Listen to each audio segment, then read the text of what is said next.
Okay, we're 9 minutes late. Technical issues, withstanding. We got a lot to talk about tonight. We have a very small panel. Will is preparing for finals. Travis is returning tomorrow for Raw. And Cleveland is en route right now to joining us. But it doesn't matter because we're going to have a great time tonight regardless. Welcome, everyone, to the WWE Payback Popcast. My name is Suro, and joining me, as always, are the members of the Popcaster Panel. First, we have Ashley. Hello.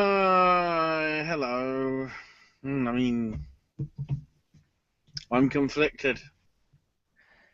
I think we all are at this point. Like I said, we got a lot to talk about tonight, and we're going to get to that momentarily. We are in Portuguese again. So technically, people in Brazil with the Pele gig. Oh, God. No! And also joining us, we have Mr. Entertainment. Welcome again, Aaron. It's good to be back, guys. Payback was an awkward show, so looking forward to reviewing it. Yeah, to say the least. We're going to have some interesting conversation on that very topic later tonight as we progress. I know we normally do it for Wednesday, but should we tell everybody what happened tonight, possibly backstage? Yeah, that's fine. So, because they're in Chicago, and I guess because he's a company man, Mark Calloway decided to, see how everybody was doing. Right. And rumor has it, what's the source? Do we have a source? Is it ketchup? I don't remember exactly what the source is, but I remember seeing it earlier tonight. Supposedly, Undertaker has said to Vince, "I'm done. Yep. I am not coming back ever again." I would say that after Payback tonight. Apparently, he also said that he never wanted a big send-off. He never wanted a retirement match either. He kind of just wants to fade away into the sunset. That's odd. Which is why I'm even more fucking disgusted that his last wrestling match is against Shane McMahon. Yeah, that is a fair point. It really is. Despite what you may or may not agree about the result, but the trio of matches that he had over 18 months or whatever with Brock Lesnar was the perfect send-off. Yeah, completely. It was a great swan song for... Thinking about it, I completely forgot about the last match that he actually had before then. The bloody weird Survivor Series shit with the Wyatts and Kane. Yeah, that was bizarre. That was a short-lived feud. It should have went a lot longer. Everybody. Yeah. A great career, which is nullified by two very odd booked matches. It's strange to say the least, but, I mean, you have to report on something like that. Everything is stating that it's going to be that way, obviously. So, until we hear otherwise, we're going to believe, at least as of this moment, that we may have seen The Undertaker's last match. Vince wants to do John Cena and The Undertaker in Orlando next year. I know this for a fact. Everybody knows this. And Yes. Vince will beg and plead and grovel and do whatever he has to do to get The Undertaker to agree to one more match. But I don't know if he's going to this time. I really think that the symbolic taking off the gloves after the match was over, that's the end. That's the end of The Undertaker right there.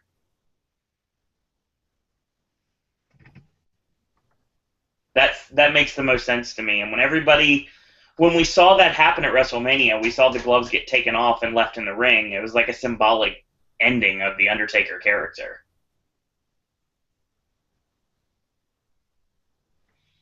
So that may be the exclamation point on the career of Mark Calloway.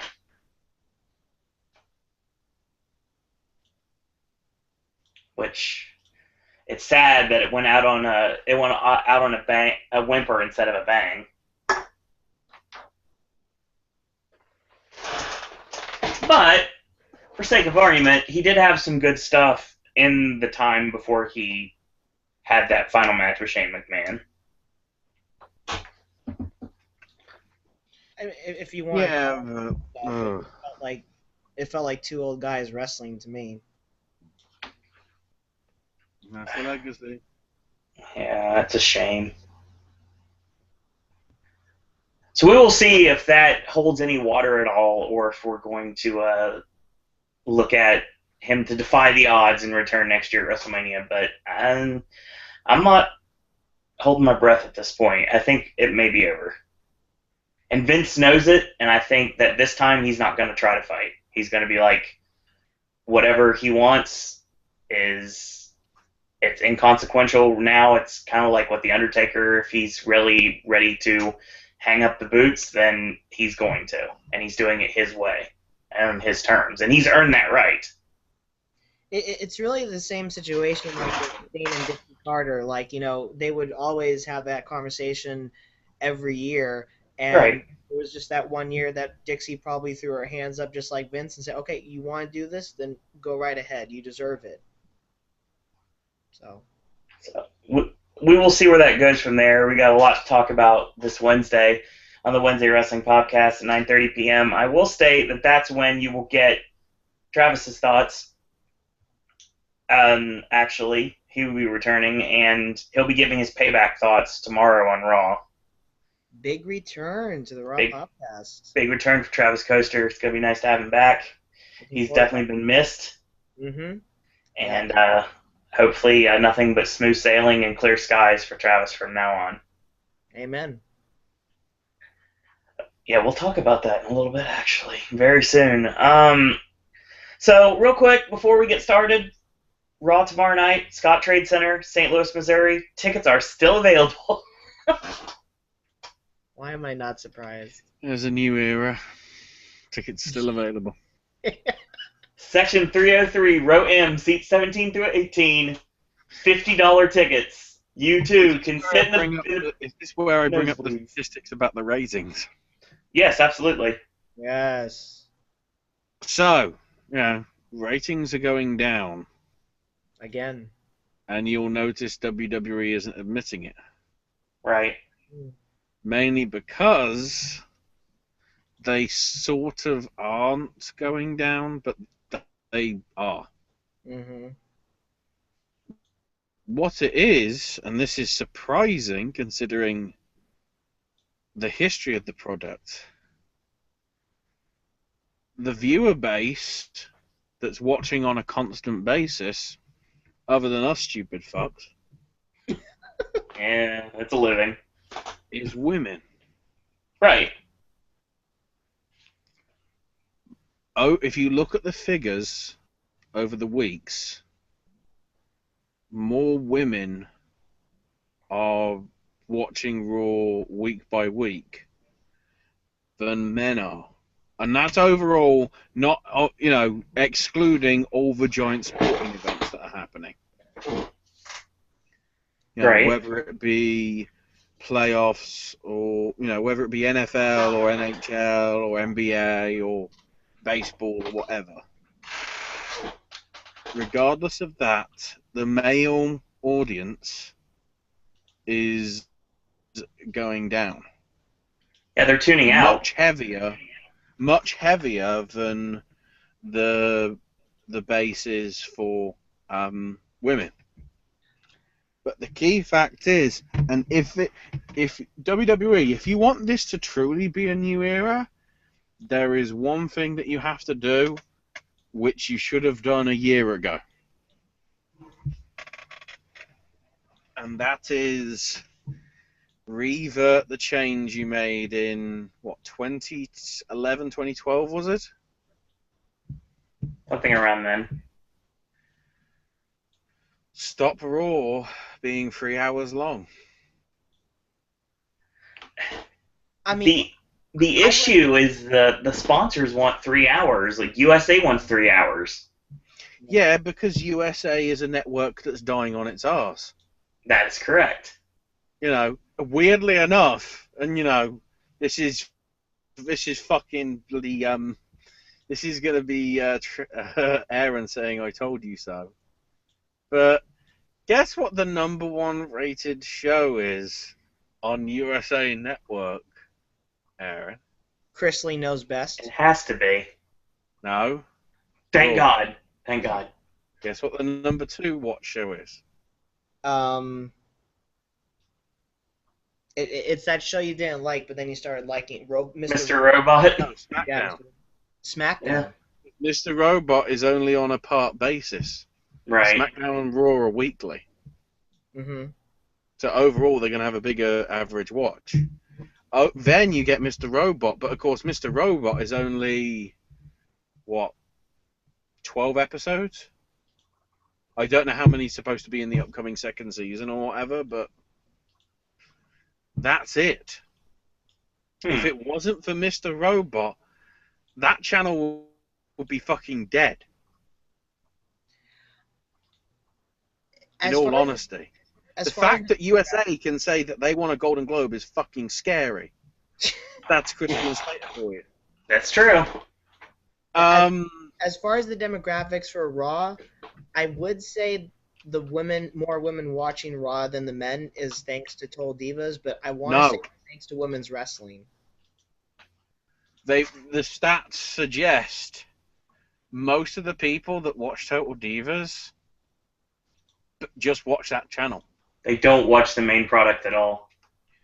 Makes no sense to have. Let's say there's. I mean, am I being overzealous by saying they get 500,000 viewers a week? Let's use it as a ballpark figure. That'll work. For every 500,000 viewers that they get, on average, 100,000 watch Raw and or SmackDown. And E is really mad right now at WWE because they're thinking about changing the name of Total Divas because it's taking away from the fact that the show is now named after a brand that doesn't even exist on the main product anymore. Mm-hmm. And also add into that fact that if USA are struggling, so they're going to want more of it. Right. But the thing is, I think if they had a third show, like a main event or a bloody Superstars, to differentiate away from the 3-hour Raw, like have some of the filler matches that are clearly filler on Raw, just be on their own separate show, so they actually get more prominence. I think WWE should stay away from reality television altogether on cable television, because the reality television I like WWE producing is only on the network, and that's WWE 24 and Breaking Ground. Enough of Tough Enough and enough Total Divas, and I can't believe they're doing Total Bellas. I can. It's no surprise, but that show is not going to last as long as Total Divas. See, this is where I need to quickly check something, because obviously tonight, only on the network, on demand, they had the debut of Camp WWE. Which, the best I can say is it was weird. But then again, that's how Edge and Christian started. That's right. But Edge and Christian's actually got to be rather a very interesting show. The fact that, there's a lot of stuff that clearly they can get away with because it's on the network actually as a streamed show that can be shown live, so therefore it's TV 14. Rather than the TV. The thing is, though, bar Kid Stone Cold saying motherfucker, I guess there was some other swearing in it, but some of it just felt like they're putting the swearing in for swearing's sake, and the other issue is that they're stressing about how this is all about WWE stars.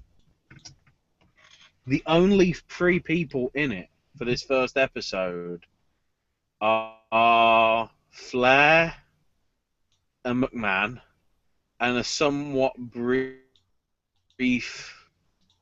little cameo by Sergeant Slaughter. Everybody else has like a robot chicken voice or a kid's voice or whatever. Yeah, most of them aren't keeping their own voices. It's a letdown. I mean, obviously, you wouldn't have the kid Undertaker, Undertaker doing a kid's voice or whatever. Working Suburban Commando. But rest in peace.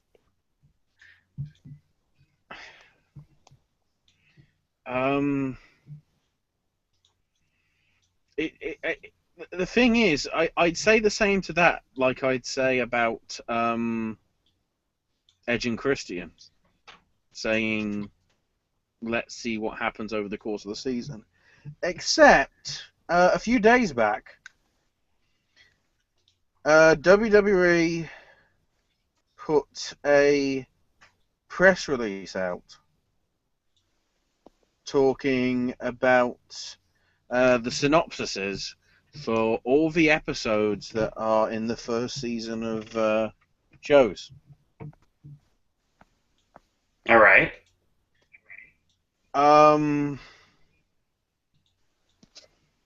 Yeah, I'm trying to look for the actual list because I was trying to get the actual details for it. But while you look for that, Ashley, I want to ask you a question about Camp WWE. The only thing I can find from various sources, I think it's supposed to be the full episode list. There's only 5 episodes listed. Oh boy. So that is telling me this is your mini-series. This is the first season of Walking Dead. This isn't even a series. This is a mini-series of Camp WWE. They've only got listed in like press releases that I've seen, news-wise. 5 episodes. Actually, this is worth noting. If we wanted to get these press releases immediately before the dirt sheets do, you can follow at WWE PR on Twitter. Well, no, because I don't want to be part of the machine. Oh, I understand that. Everything seems to be listing towards only 5 episodes. Wow. That's a shame. I haven't, I can't judge the show, but this is what you fucking did, Hulk Hogan. I was getting ready to ask about Hogan. You and your racist sticking your dick in a woman ways caused this. Because we know it's been ready for about 6. It was ready about 12 months ago. Yeah, that's right. And then because of Gorka, they had to change everything. That's probably why Ric Flair was having sex with tires, rocks, and a fucking bear twice. Was he? They detained? implied Ric Flair was fucking a bear. Probably the same bear from The Revenant. I do not fucking know. He wasn't detained after doing those things? He just kept doing woos. And then the fucking weirdest bit. When Cena's trying to say, aren't you homesick? Don't you miss your parents? And then Flair, I think channels his inner moose, and I don't mean the wrestler, I mean the animal. Because all you then get is like a long pause like that, and then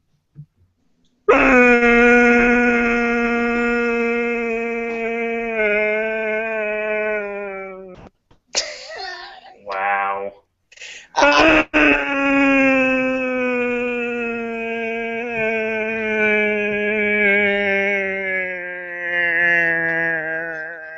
Headphone I'll go users, to we the wrong one, apologize for the airplane sounds that Ashley is currently making.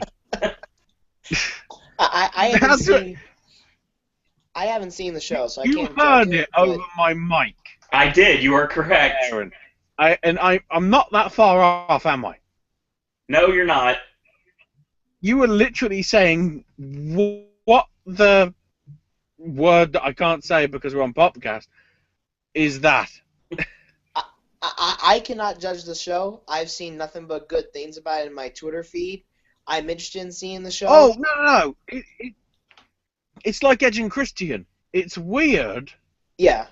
but the fact it's only got 5 episodes, there's no traction.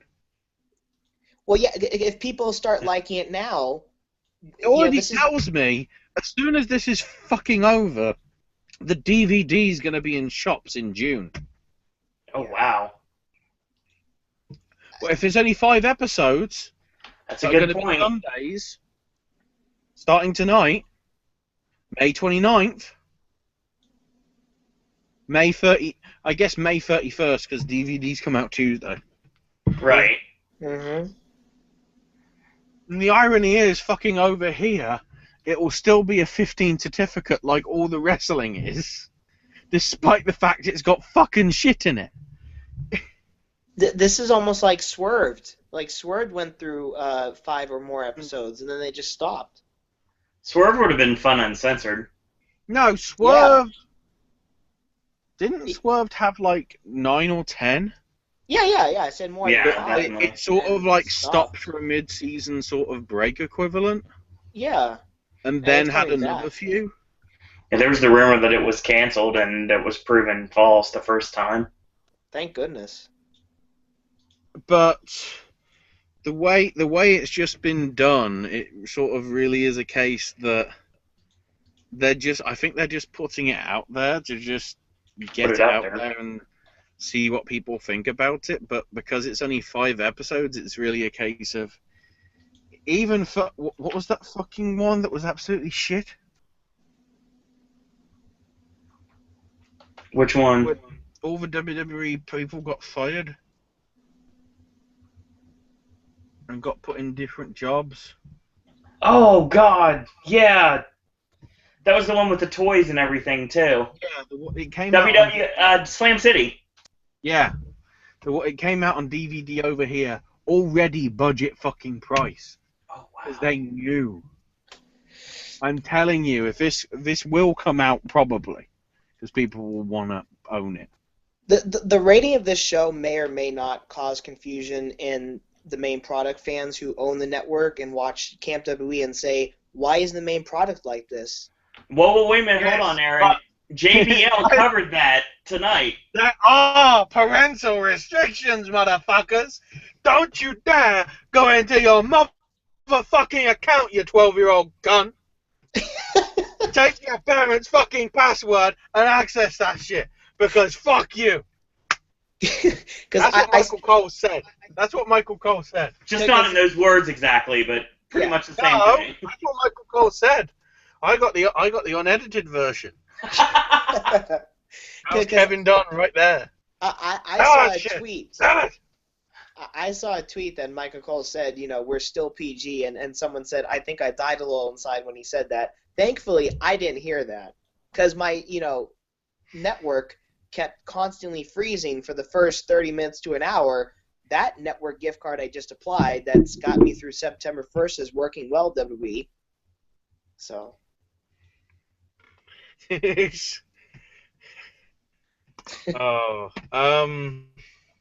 yeah, I mean, if this is the new era, I want to get off now. Also, quite hiding for me trying to get a drink and get food. So you talk amongst yourselves, motherfucker. I wanted to mention, and I've been wanting to mention this for a couple of days, even on social media, and I finally got around to it tonight, and I'm glad one of our very good friends of the Popcast Network, Owen, of a certain 3-letter Halloween special yearly event, brought it up, and it reminded me that it's the first pay-per-view of a new era without the Wyatt family. Completely. Yeah, nothing. tonight. Well, no, that's not true. Because technically they had that promo that aired right after the New Day promo that actually was nothing but the Wyatts. They had a promo when the New Day was talking. It was after the New Day were done. Okay, then I did not see that. Thanks again to the constant freezing of the network servers. I didn't have any freezing problems. I had a lot of. It was a little bit choppier than normal. Mine was bad. Mine was really bad. And I just, I let it run because I was watching another live stream of the Ringling Brothers Last Elephant show at the same time. And, again, Netflix and Hulu, I don't care what anybody says, they don't have these issues. I don't have Hulu. I have Netflix. I can be on Netflix any time of the day or night. They never have freezing or buffering issues. And that has 75 million subscribers. That's like 74 point something more than WWE Network has. So with the new terms and conditions in place, I spoke with my associate and good friend last night and let him know what was happening because he didn't hear of it. And I told him I have a gift card that my parents got me during Christmas, so I'll apply that, sign out of your account tonight, and resubscribe with mine today. And that worked well. I did not get the stream limit exceeded when I was already logged into his account. I just simply logged out, resubscribed to mine. Hopefully with the premium packages that they may put together with more asking for more money from subscribers if you want it on more than one screen to share with a friend, like Netflix does, then that money that they get, and if that's a successful business decision, they will put more money into better servers because it's every pay-per-view, Owen. And it's only the pay-per-views. I've never had issues really with any other series that debut or premiere new episodes after a pay-per-view or Raw or SmackDown. It's only pay-per-views. I watched the kickoff show tonight on YouTube and didn't have one issue. Well, of course, it's on YouTube. What do you expect? Yeah, well, a lot of people were watching on YouTube, of course, thousands of people, much like on the network. But watching on YouTube versus the network's blackout sometimes during the kickoff show, it's better. So, here's the thing, though. I mean, they're testing it out right now. I know you have that survey panel that you're a part of. Which one? I'm part of a dozen. The WWE one. I'm part of the WWE survey panel? The WWE fan survey panel, something like that, where they poll their fans and try to get and sell them on things they're going to be doing with the company. Oh, I know that is of existence, but I'm not on it. What do you think about John Cena vibrators? I nailed it. Anyway, let me say right now that WWE is actually talking about doing some sort of a deal where they can add it for about $12 a month, and you could get Raw and SmackDown a week later than it airs, plus all the pay-per-views. Ew. People will go for it, but I'm not doing it. Yeah, I'm not doing it because we have to think logically here. What if that Raw and SmackDown is bad that week? The added twist. All those scare stories about you only going to be able to watch on one platform. Right. They still haven't put it in. Really? What was? Plenty of people have been basically saying everywhere on the net, well, I've got Payback running. I've got Payback running on my television, and because I needed to take a shit, I took the phone with me and watched it on there, and it worked fine that way. Right. So I think it's a threat. That it's something they'll introduce down the line, but the problem is the numbers. Yeah, exactly. That cannot be a thing. I don't know how many people, depending on what budgetary situation that they're in, are going to be able to put another few dollars down. I sure as hell won't. Just for the privilege of it. Because, it's not like there is a wide range of programming on it. There's wrestling, there's Total Divas, there's Slam City, there's wrestling, There's Well, the there is a wide range of programming, to be fair, in WWE's case. I mean, you have the documentaries and the docu-series and the podcasts, yeah, but the network specials, which is wrestling. majority of them are wrestling based. Well, I mean, Right. it They're is different a wrestling network. genres. It's not like, and this might get some people in. It's not like for paying $9.99 a month, you can see Santa's Little Helper or Marine Homefront or 12 Rounds. I'm surprised they haven't added the WWE films on the network. Yeah. Or the Reunion. That should be a collection. Knucklehead. Actually, no, it shouldn't be a collection or a vault. It should just be its own section, really. Because then WWE Network could be like Netflix. Fucking Google. They have movies on there, so. Well, while you gentlemen do that, we also want to welcome the final member of the Popcaster panel tonight. Welcome, Cleveland. Yeah. Hey guys, how you doing? Thumbs it up. Pretty good. You come in right before we even start talking about the show, so you have excellent timing, sir. That's what she said. Not ever to me. Oh my goodness. It says a fucking lot that a film from 8 years ago in the Condemned one is still at its cheapest $7.99 on Google Play.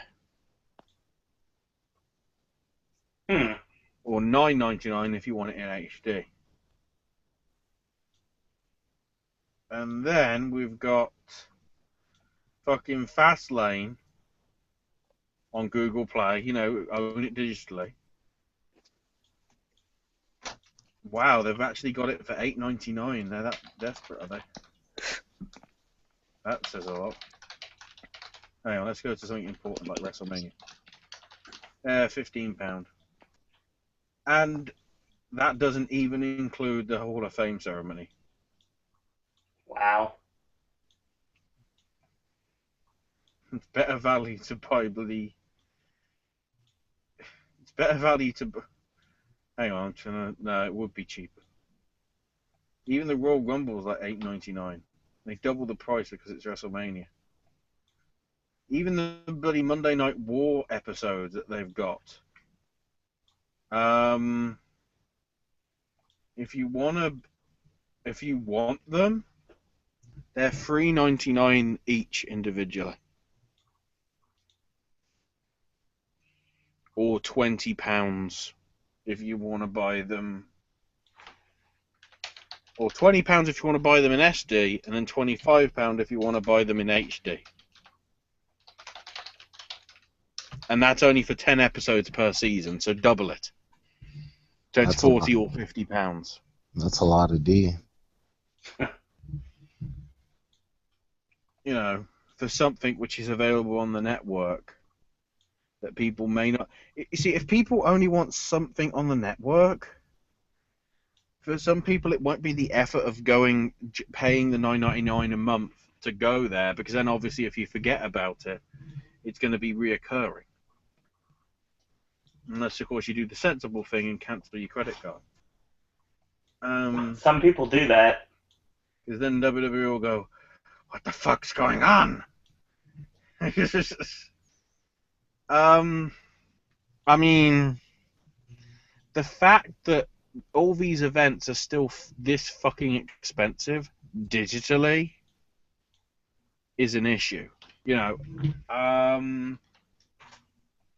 If I go to www.dvd.co.uk, which is the official place that sells them over here in the UK, which isn't even a word, but whatever the fuck. Let's go to clearance bargains. WrestleMania 30 I can get on DVD for £8. And that's with the Hall of Fame included and everything. That's If I want it insane. digitally, it's 10. It is cheaper to buy a fucking physical DVD than it is to get the thing digitally, of which obviously WWE gets way more money because that's their shit. Huh. I take it back. You can actually buy the 2014 Hall of Fame ceremony, but it's only £8.50.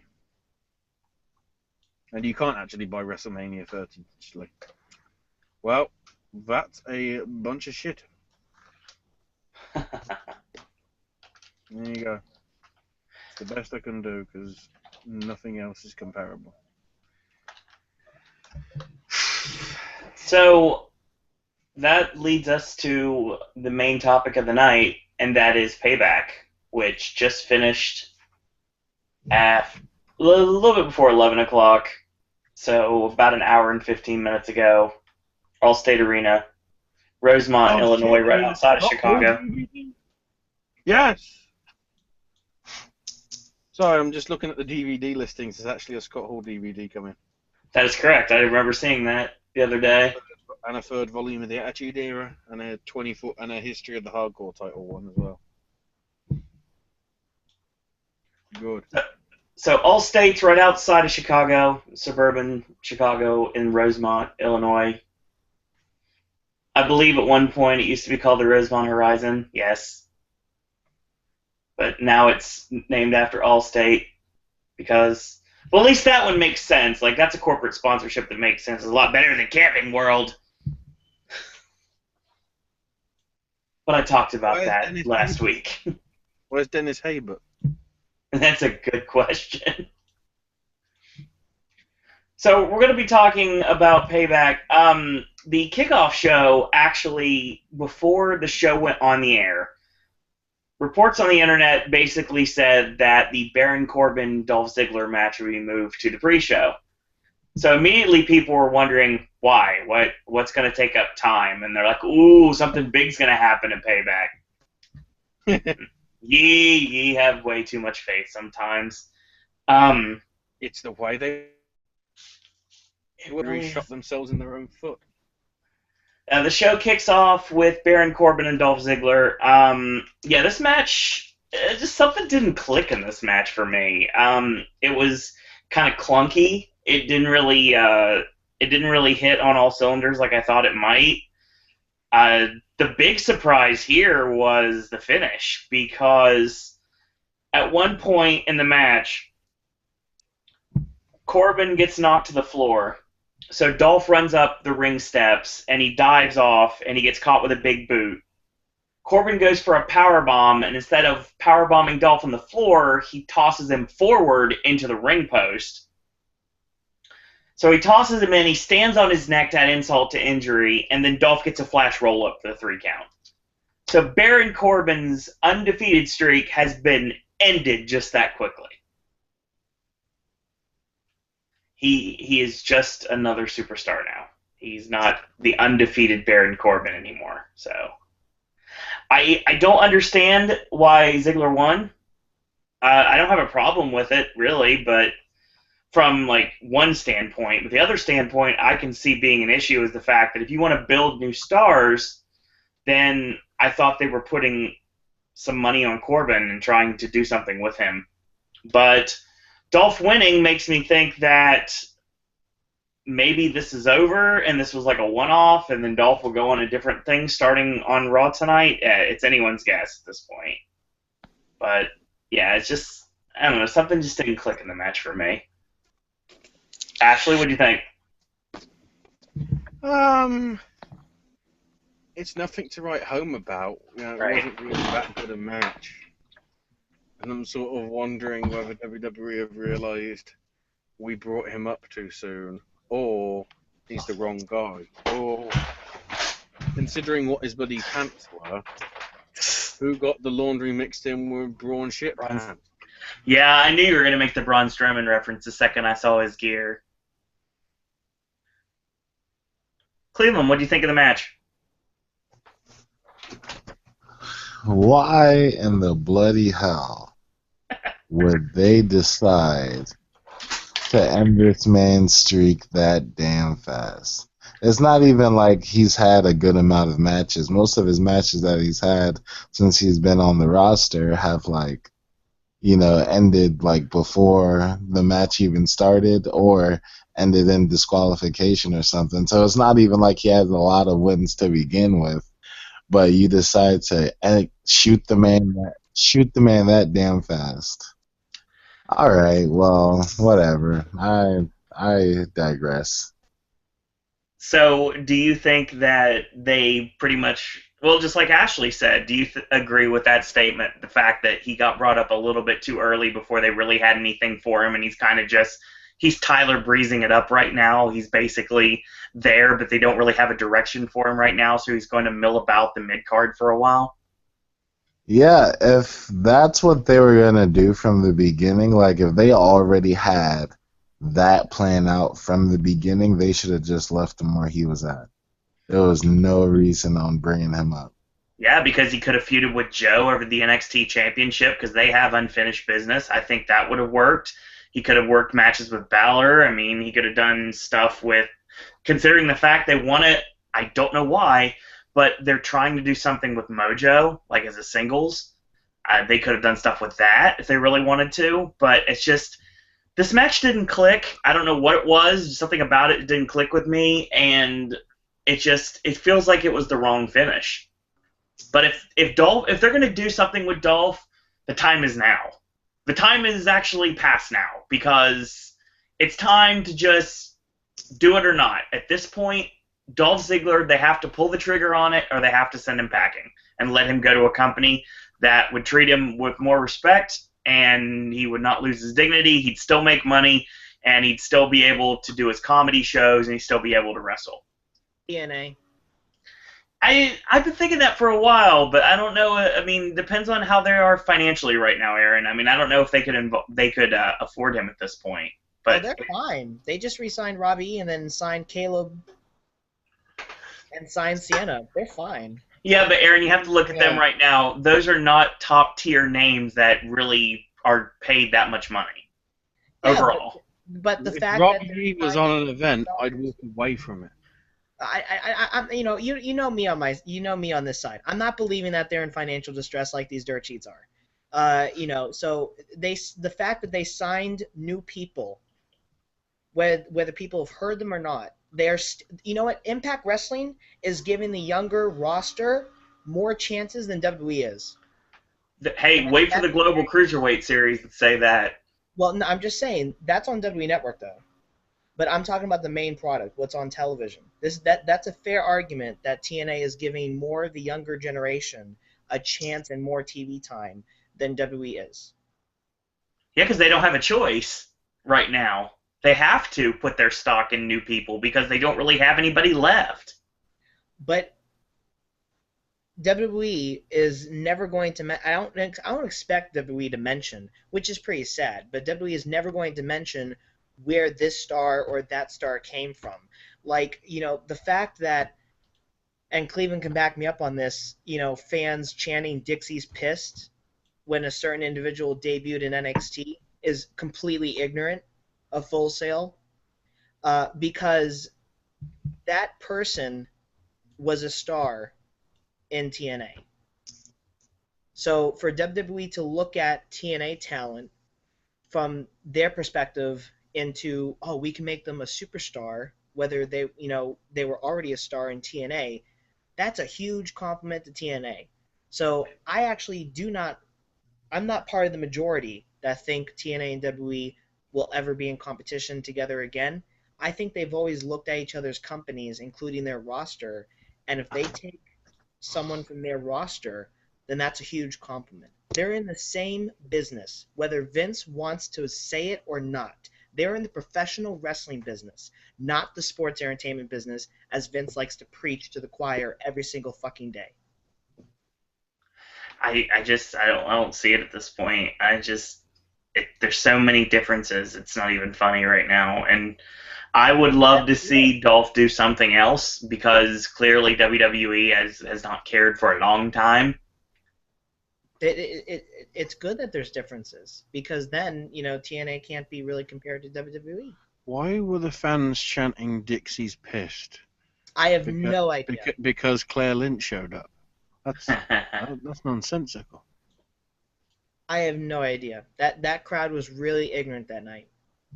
It seemed like me and Cleveland were like the smartest out of that bunch. That's where the Impact idiots went. Not really, not at the moment. Because that crowd is just made up of scalpers. I saw the same guy selling. I saw the same guy who was the same loudmouth that sold $150. Tried to sell me a $150 ticket to NXT Takeover Respect because it's Sasha and Bailey, dude. Instead of a $10 general admission ticket. The problem is it's smart. The thing is, it is a lot of smarts. That's true. If somebody comes up to me and it's like, I have NXT tickets and I'm selling it for $100 and blase dollars, I'm gonna ask two questions. One, do you have it on you right now? Two, are you alone? And if he answers yes to both of those questions, I didn't pay $1 for my NXT Takeover ticket. There you go. It's just it's ridiculous. Like WWE cracks down on the WWE Network sharing. It took them long enough because I was on mine friends for 6-7 months. But now it's time they need to crack down on the scalpers. For NXT. So we move from that to the second match on the kickoff, which was Ryback against Kalisto, the match that should have happened at WrestleMania. Oh, can I give my thoughts on Dolph Ziggler and Baron Corbin? I thought you already did, but go ahead. I didn't. Ooh. But Baron Corbin, all I really got to say is just the curse of the Andre the Giant Memorial Battle Royal continues. That match is just continually useless every year. It's a fucking curse, man. It's a fucking curse.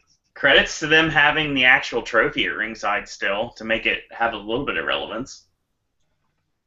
Talking about the win zone, just they got a fucking trophy, man. But like Baron, I expected him to win, and Dolph Ziggler is becoming more like Shawn Michaels every time as he gets, with that cross in his leg. So. Well, to his credit, it seems like it's more 80s than Heartbreak Kid, but that's okay. Not really. I will say right now that I'm sure Cleveland loved this match between Kalisto and Ryback. Oh, yeah, and it starts with, and surprisingly, it starts with the first thing that the dumb bitch named Ryback did as soon as he came out. If Ashley didn't bring it up, someone's going to, so go right ahead and tell the viewers and listeners exactly what Ryback did when he came out. Okay, now see people out there, I'm a person that likes to explain how I view this situation, how I saw this monstrosity. Me and my friends, Black, are sitting back, just chilling, watching the pay-per-view, and we're here and we're aware of where they are. We're not stupid. Like we take this wrestling thing pretty serious, so we're well aware of where they are. Right. I see Rybatch come out and he gets on one knee and he basically he mimics CM Punk's old entrance. Now, I don't know.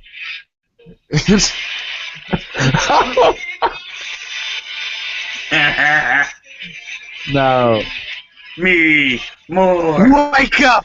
It's feeding time! what? Now, Ashley, I've seen a lot of things happen before. I've seen a lot of things that have made me mad, a lot of things that have made me felt distraught, but never in my life have I felt that I would be more comfortable watching an abortion. I would feel more comfortable watching a live abortion tape than watching Ryback do that. I'm sorry. I was pissed off. I was extremely mad. I like if I could fucking do what you remember Blue's Clues, guys? Of course. Blues Clues. You There in the remember big blue house. you remember how Steve would like skidoo into shit? Yes. I would skidoo and five finger slap that bitch right across his face.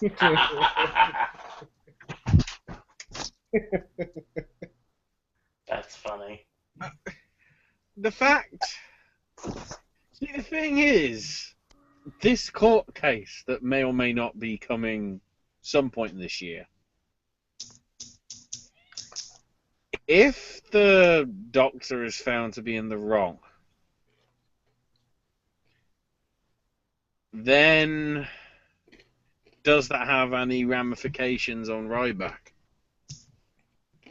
I mean, I doubt it. I think he's already put his foot in his mouth because of what he said over the Yeah. weekend. That the shit that he said in what happens in Dubai goes every fucking where, mate. Right. Because very similar comments were made by Ziggler, who also happens to be on the pre-show as well. I think whoever knows like the situation the fullest should like explain the beef between Ryback and CM Punk. Okay. Ryback's a dumb fuck. Punk had a staph infection. Ryback didn't really take care of Punk in the ring. No, it was. That's part of it. There's more. Didn't like the staph infection sort of come from one of the matches that he had with him because he was so rough? I believe so. I think.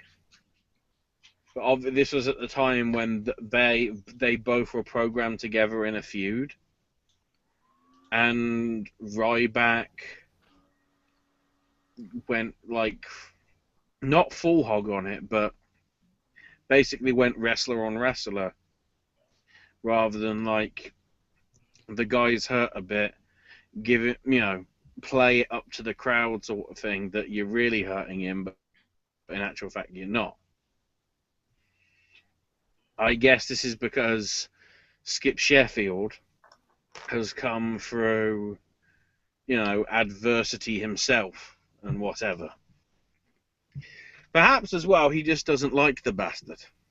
That's a good possibility too. Because the fact that CM Punk politicked his way to the top, that he'd probably say. But Skip obviously never got that opportunity because of his fucking injuries. Think back to, was it 2012? Or no, it would have been 2013, wouldn't it? Yes. WrestleMania 29, when Ryback turned heel, and you had that mini feud with Cena that eventually just got called off because, was that when Ryback sustained an injury or something? I think so. Like a couple of times that's happened in his career. If you get that injury prone, you are sort of likely to sort of be discarded on the shit pile because they don't want another Daniel Bryan on their hands. But the problem is because of the work, as I've said, with my, comparison of it being sort of a slave sort of thing with the work schedule that the roster has to do.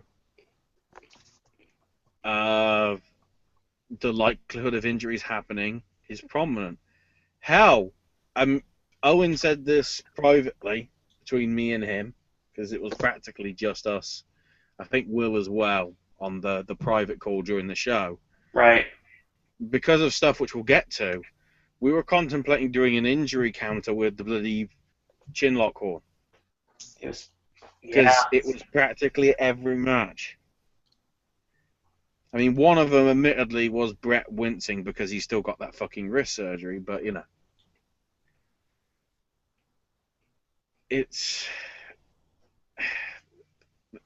The injury situation is not going to abate, especially with these 3-hour Raws. Speaking of injuries, oh my goodness, man. We'll get to that. This is the one thing I do want to say, though, about before Owen talks you through the match and what happened. This match has me fucking pissed. Because the match at WrestleMania was okay. But it was at WrestleMania. Regardless of whatever the fucking situation is with the crowd, it was the stage of them all. Right. Now you have Payback, you know, a show which really nobody should give a damn about, because the only one you should give a damn about, I think, in the year, starting from January, are Rumble, Extreme Rules, Money in the Bank, SummerSlam, Night of Champions, and TLC. Even Survivor Series has sort of lost its significance. TLC. Yeah. Payback isn't one of them. I know this is because we flipped the schedule around this year because Payback and Extreme Rules have switched positions, but you know, if you just told somebody Payback's on, didn't tell them of the card, they would not be interested. Despite the fact that the Kalisto Ryback match we got tonight in Chicago in front of, 14,000 fans? Something like that. Was a better match than the match we got in front of Kayfabe, 95,000, was it, that final total? I know they weren't all in the stadium, but a stadium that held 95,000 people, at least for its ticket or whatever, right, was a worse match than one done 4 weeks later in front of a sixth of that number in this show. I don't get it. It doesn't make any sense at all. They had. I just don't get it that you can have a better caliber of match on a show that is less significant than you'd have thought, because it's the grandest stage of them all, like they always say. You'd want to have the best match possible. Tonight proved that WrestleMania was even more shit than I thought. There's one of the actual good matches on that card, because don't get me wrong, it was still good at WrestleMania. But tonight blew it out the fucking water. Big time.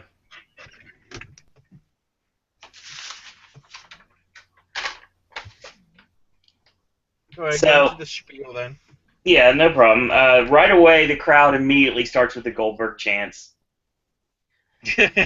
Smart crowd. Interesting, you note. Certain other points in the night, there was various crowd editing. Oh, yeah. Unless you skip Sheffield. Nope. You spoke bad about the company. You get it in full. See, here's the funny thing about this. Ryback has been wearing a weightlifting belt lately when he works, and the weightlifting belt actually said the pre-show stopper. All right, then. I will give credit to Ryback immediately for catching Kalisto on the corkscrew plancha, because it looks like he basically had to jump in order to catch him, or basically he would have went splat on the ground. At 7:52, Ashley, we saw our first chinlock of the night.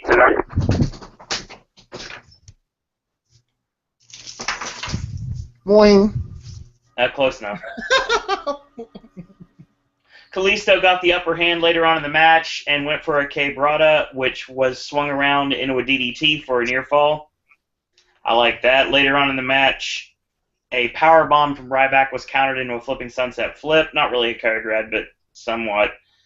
And ducks the clothesline, ground kick, grounded snap Rana for a near fall, and SDS is countered into shell shock, but it's escaped. Roll up for a near fall on Ryback. Ryback hits a flush spine buster for a near fall. So at this point, Ryback and Kalisto are fighting on the top, and Ryback does a gorilla press and presses him off the top.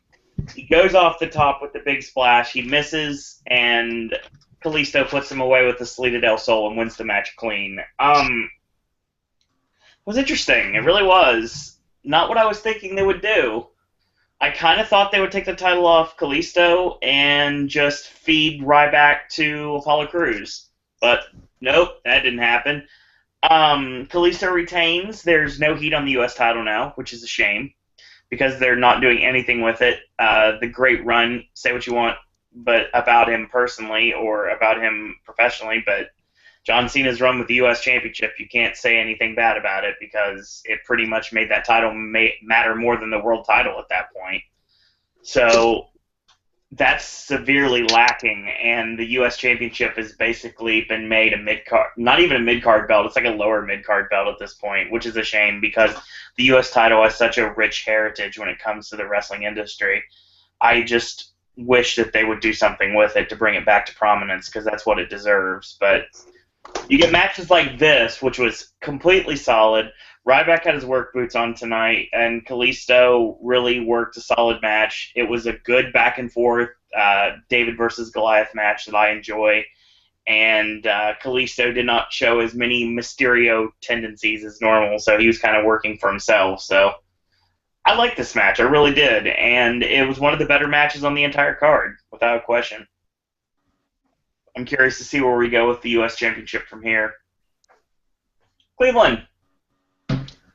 Okay, well, first off, I just wanted to say that if he decided to pull that crap off in the beginning of the match, he better, keep it up throughout the whole match. So I gave him his credit where credit was due. He wasn't messing up. That was good heat. Yeah, Kalisto. There was almost a point in the match where I thought like he was gonna break his neck, but I was like, okay, no, he stuck it. All right. He was doing some stuff that I haven't really seen him doing since NXT, which is probably because, like you said, they've been having him do more of like a Mysterio moveset than his own.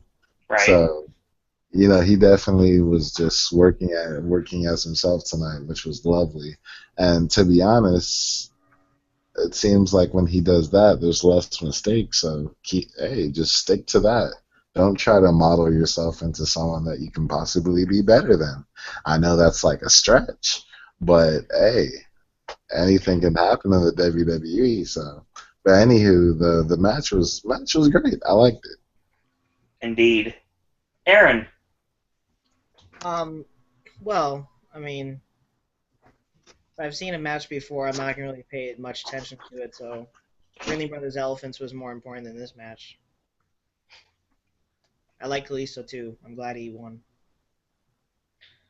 All right, Ashley. I think I sort of said my piece. No, really. Beforehand. Well, yeah, in essence, you did. I think that Ryback had some guts trying to get heat off Punk.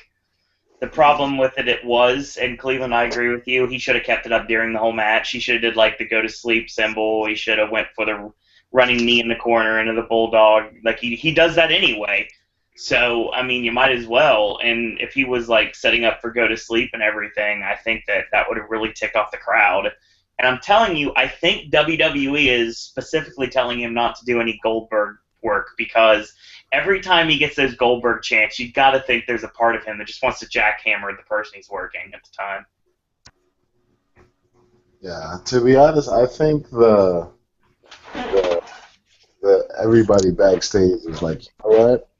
We rather you play out your whole beef with CM Punk than do anything that revolves with Goldberg.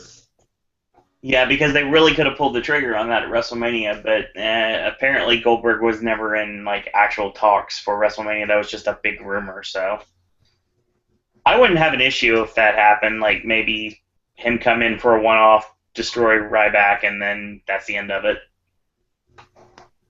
The thing is, you say anything can happen in WWE, Right?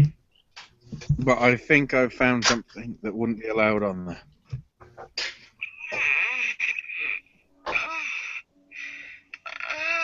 What the hell? What?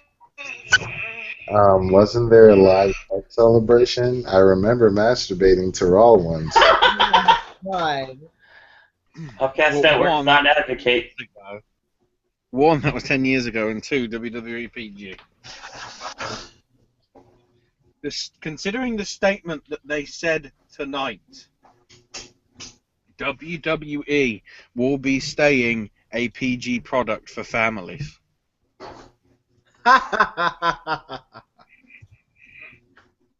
Fucking podcast won't. Yeah! Shake that ass, girl! No, Shake that ass! no. Here's the thing. The WWE will be saying a PG product. That's why we have two bugs fucking each other in the Extreme Rules ad. Okay. There we go. Yes! Exactly! So we move on to the opening of the show, which was before anything started. There was a Wyatt promo, which obviously hyping up the show, and they never changed it. So technically, the Wyatt family were involved on this pay-per-view. They just didn't do anything on the show. You're ruining the fucking joke. You're ruining the joke. It's all about payback. Chicago. We're not here. Get well soon, Bray Wyatt. Please come back as soon as you can. So what happened in the promo? I wasn't able to see the promo. I forgot the other point, though, Owen. Okay. Oh, Chicago! That was next. Don't you dare be sour! Okay, quick, They are real quick. famous Niggas. two-time champs. Oh, geez. So, Here we go again. what was the promo about? I didn't get to see it.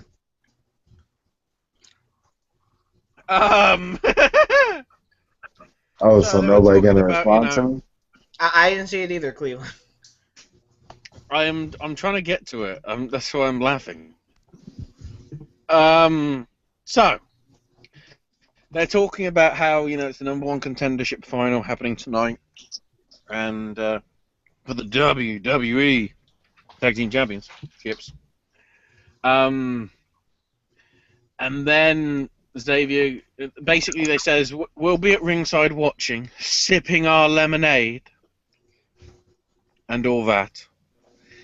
And then Xavier goes, "Oh, by the way, Beyonce, if that husband of yours, is being unfaithful to you, you can find me on Twitter at Xavier Woods PhD.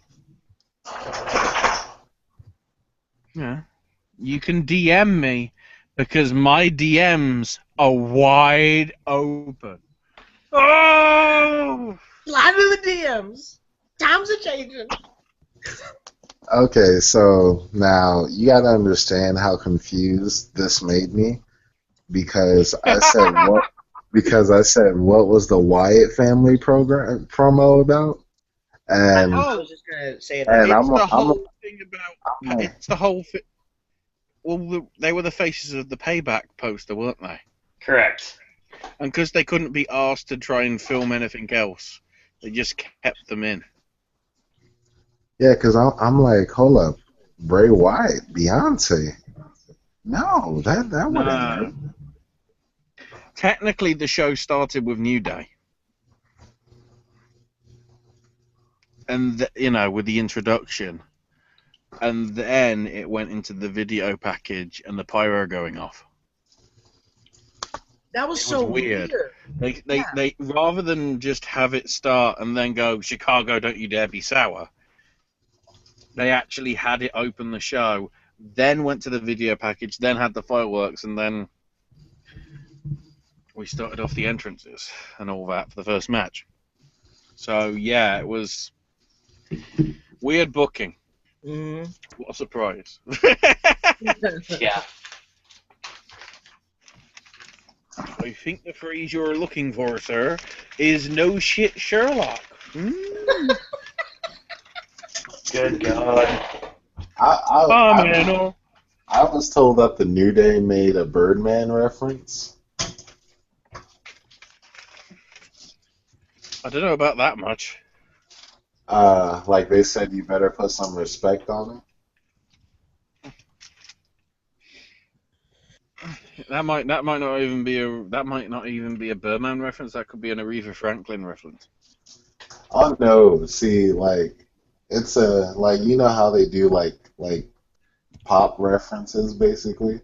Well, last week there's this thing that's like all over Facebook about a rapper named Birdman going like basically going into a radio station threatening everybody, but sounding so uneducated while threatening everybody. So like they made memes, videos, t-shirts of like how stupid he looked.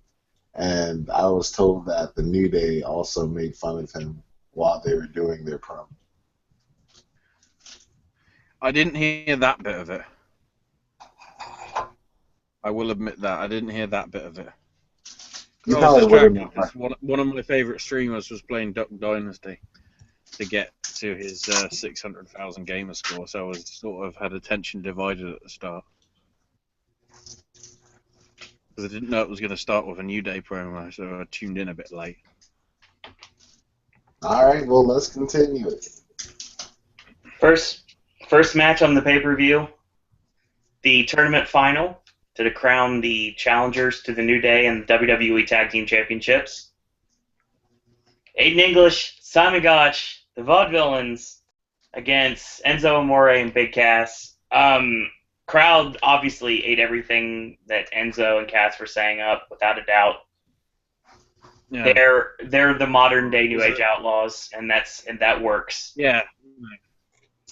You talk about the bygone era. Well, perhaps you should just let bygones be bygones. And you know what I think of you? I've got one word, which may or may not be a lie this time, to sum it up, and that is... Hang on, in the notes. Oh, God. T-H-E spacebar W-O-R-D spacebar T-H-A-T spacebar I-S spacebar T-H-E spacebar C-O-M-P-L-E-T-E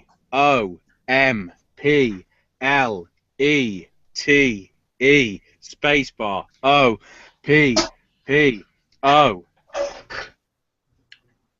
D-E spacebar O-F space H-A-R-D soft. Listen, do you like prepare how you're gonna say things before the podcast? Sometimes. I was planning that ever since last week, because I gave up on the fucking, synonyms via, the internet, because some of them were like, this has got nothing to do with being soft. I sort of culminated on week one when I just said flaccid. That was the best. It was never going to get any better than that. It's like the weeks that Ashley, every time that we're talking about Braun Strowman, he would bring up a different Braun product. No, all I need to say, Owen, is 4 words. Are you not entertained? Oh, not again. Well, no, because he wasn't on the show, but remember that gimmick? Yes, I remember that gimmick. Well, every time when Sheamus said it, I was saying Sheamus channeling his, and I just chose a random Russell Crowe character from any sort of movie that he was in. Yeah, pretty much. Yeah, because like whenever like Ashley like does something, especially when he came up with the whole video game spiel, playing the background music, the video game background music, I'm like, something tells me he didn't just think of this. I feel like you've had this thought, this plan for a while now. I will admit that the first thought about doing, the word that is the complete opposite of hard came into my head last Monday when I think it was just because I said spacebar like the first time. Mm-hmm. Because I think I said NOT spacebar TOUGH. Speaking of, before we get back to the match, I would like to let you know about someone who I figured out was very soft. This Thursday, his name is Aaron David. Shut up. Oh shit! Oh shit! Shoot! I threatened Aaron's life multiple times that day. I want to hear about this on Wednesday for sure. And I didn't take that shit, did I? Oh, he was like, "Please don't talk to me like that, sir." and also when I put on thug music in the car, Aaron like was so lost. He didn't know what was being said. Yeah, but you know what was happening in Aaron's head, don't you? What?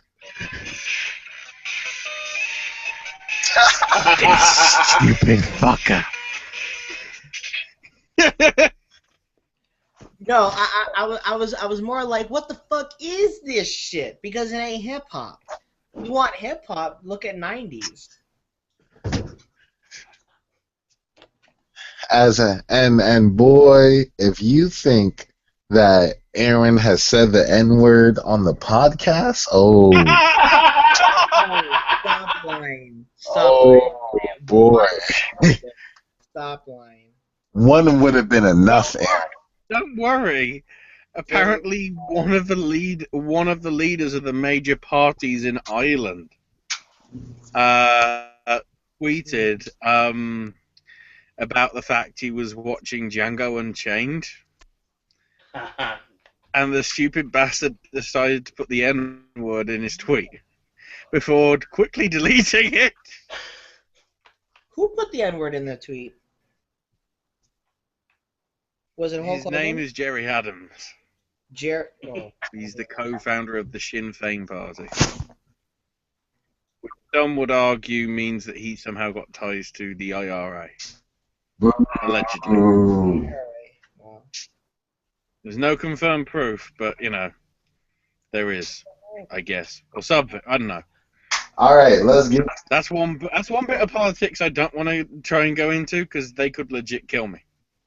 Yeah. All right, well, let's get to this tag. I can get away with slagging off people that are anti-Jewish that have cropped up in the past week, or anti, sanity, like most of the party that's in charge over here right now.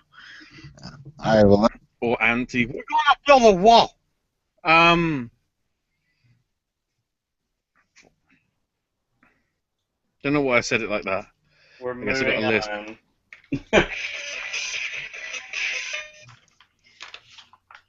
I'd say save that for later. I have a feeling it'll come out before too long.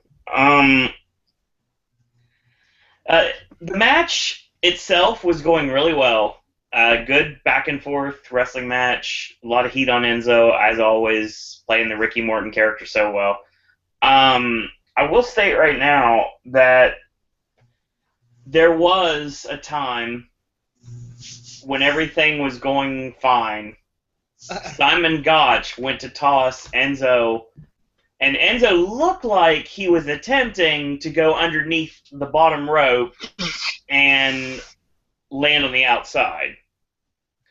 But what actually happened was the side of his face hit the middle rope, and then when it ricocheted back, the top of his head hit the bottom rope, and it knocked him out.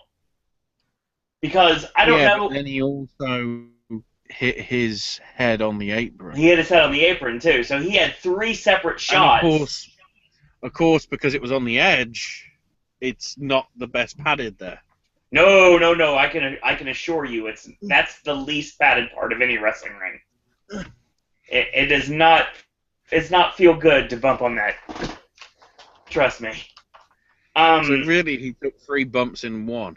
He took first, 3 because vicious he didn't shots. show it in slow-mo, because I think they had respect for him. At first, I was thinking, oh shit, is this a Pero Aguero situation? Did he get slingshot into the... Because the way it looked at full speed was as if the bottom rope sort of caught him under his neck. Right. Because it was that quick, because, it was just sort of blink and you miss it. Yeah, it really was. Actually, it wasn't. It was still serious enough that the X sign went up. Because Owen never has the commentary on, he wondered who won the match, because all he saw was, Cole and Byron and JBL on commentary. And then I was immediately thinking, because again, I was sort of glancing in and out, and then I was thinking, oh shit, when stuff like this happens, it means this is serious shit. Uh-huh. Yeah, WWE doesn't call matches for nothing. Oh shit.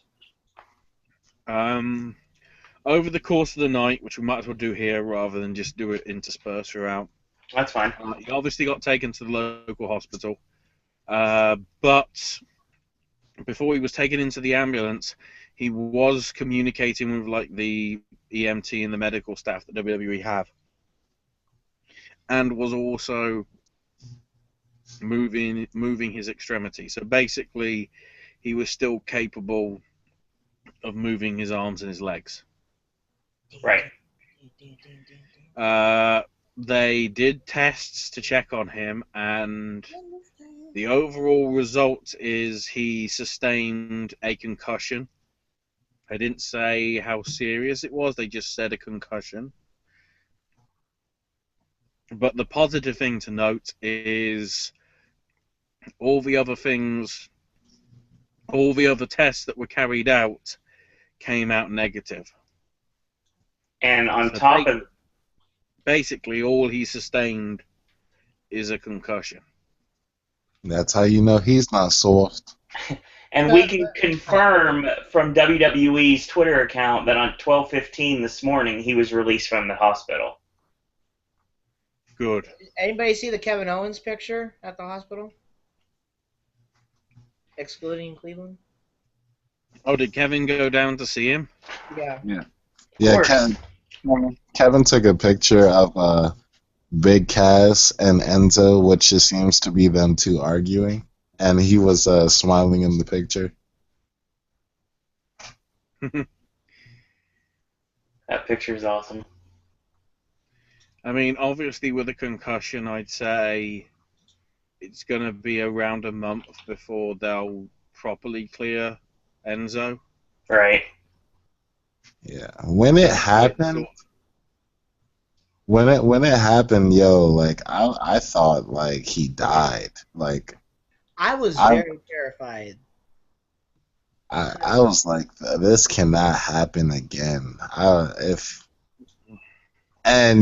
saw in Big Cass's face when the whole situation happened. He was distraught. He didn't know what was going on. Yeah, he was kneeling down, holding his head. It was sort of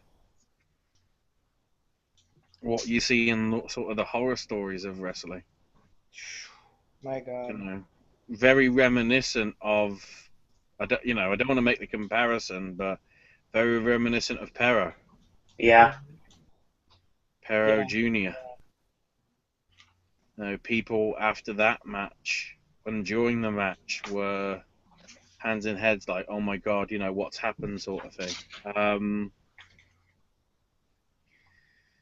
And hasn't Thankfully, it's not as serious as we first thought. It's I mean, don't get me wrong, a concussion's still bloody serious, Oh yeah. but the way it looked at first, as I said, it looked like a completely different incident when I first saw it, at full speed. Then later on the night, they did show like super slow-mo shots, which established it wasn't that. Because that's what had me that had me worried that if it was a crack on the neck with the rope and then like hitting the back of the head, that's when you've got to really be careful. Because then, of course, if you've got internal bleeding, that's a whole different fucked up story. Right. Thankfully, none of that happened. He sustained. I think we can safely say it isn't a minor concussion. Oh yeah, I'm sure it's not. It's I don't know if it's a major, but I'd say it's somewhere like full blown. I don't know whether that's a major. I don't know whether that's closer to major or beyond major, but that's the wording I guess I'd use.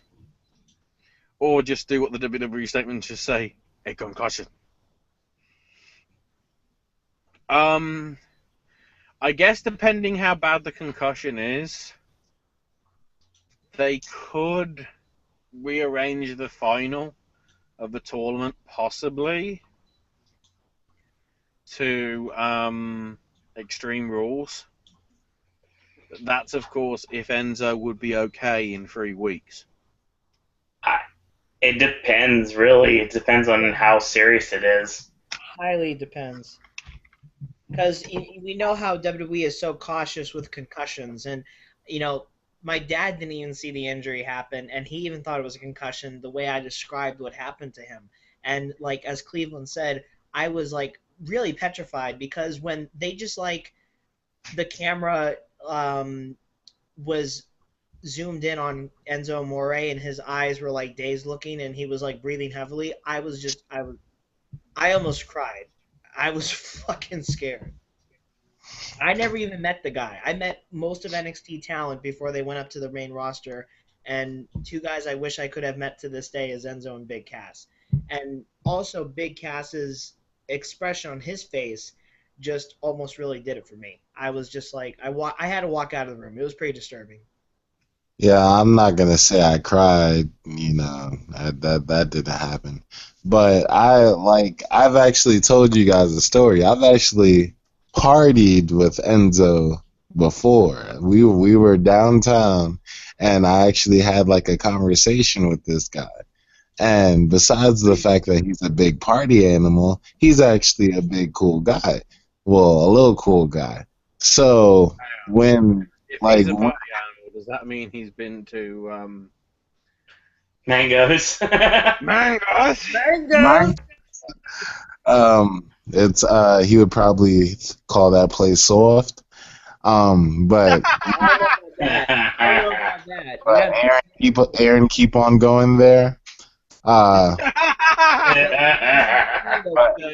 anywho, while I was watching, I'm like, come on, man! Like this guy told me, like how basically so many people turned their back on him because they didn't really think he would be able to become a professional wrestler, and he proved them wrong. So I'm like, this guy, he can't go through this right now. He deserves to get to whatever the highest peak he can get to. So personally, I was feeling kind of shut down about it. It's understandable. I mean, they're gonna have to do something with the tournament. They're gonna have to do something with Big Cass. Hasn't he been through this situation before? Yeah, when Enzo broke his leg. Yeah, he can't go through that again. Just basically being pushed to the side. Yeah, so you're going to get that match down the line. It could be at Extreme Rules, it could be at Money in the Bank, it could be at Battleground. I mean, it's going to happen because right now the New Day have no challengers.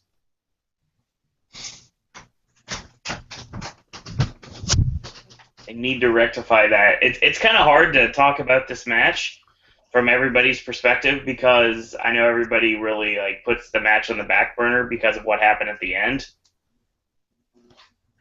But I mean, like I said, the match was going fine until that spot happened, and it was like it took everybody out of it, and immediately he went down, and then the referee threw out the X, and it's bad because WWE have used the X before for storyline purposes, and you should never do that because I remember when that X, when they first started using it, it was for legitimacy, and they've used the X for storyline injuries before.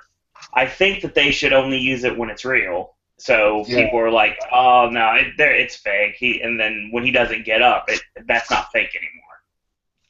This is reality. Because you don't want the crowd likes to be as acting as with the wrestlers as possible. You know, if someone like Roman Reigns, who everybody hates, is having a stage injury, they're still gonna be like, oh, yeah, I hope you break your uterus while you're at it. They're gonna act along with it. Right. But if he actually, even Seth Rollins, when people hated him, but when they saw his leg go out, they cheered for him because, okay, this is not acting, this is something serious. So they should only use the X when it's something serious. Exactly. And they're stopping matches a lot more often lately for actuality, and I've noticed that a lot tonight was hinged on the fact that there were a lot of blood that was shed tonight. And the second the blood starts to flow, you throw out those gloves on the referees, and then everything becomes a different match. There's a different level of intensity to a match once it has blood involved. We'll get to that sooner rather than later because we're actually going to talk about it in a minute. Does anyone else have any thoughts on the actual match itself before we move on? The actual match was great. I mean, they had awesome matches when they were in NXT, so it was only expected. I'm worried the Vaudevillains gimmick is not translating very well to the main roster. It's not. Which sucks because it should be. Yeah. I'm telling you, the main, I blame it on the audience. The audience is just not equal to NXT. They don't get the gimmick. That's the thing. They get Enzo and Big Cass because, it's cool to say Enzo's promo with him, but the Vaudevillains just Well, Aaron, Enzo and Cass are the New Age Outlaws. So, I mean, they could be over anywhere. I mean, not that over anywhere, but I don't know why they was concerned that Enzo and Big Cass weren't going to be over. I knew they were going to be over. From day one, I saw them in NXT. They were over with me. Not that many people know that the one guy from the Vaudevillains, sorry if I don't remember, but he said that he was only in oh shit, hold on. Am I drawing blanks here? Okay.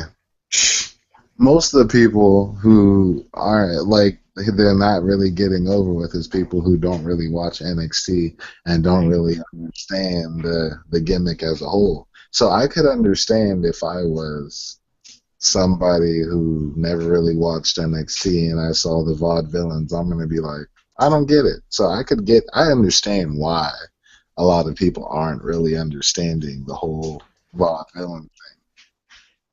They should have introduced them better. They should have had vignettes, multiple vignettes to build them up, and then show clips of their NXT matches promos, and then after a couple of weeks of build-up, then you debut them on Raw, debut them on SmackDown. And you don't just throw them on a random SmackDown out of nowhere. Oh, by the way, the Vaudevillains are going to be on SmackDown. Yeah. That just, it felt out of place, and I really wish they would have handled their debut better.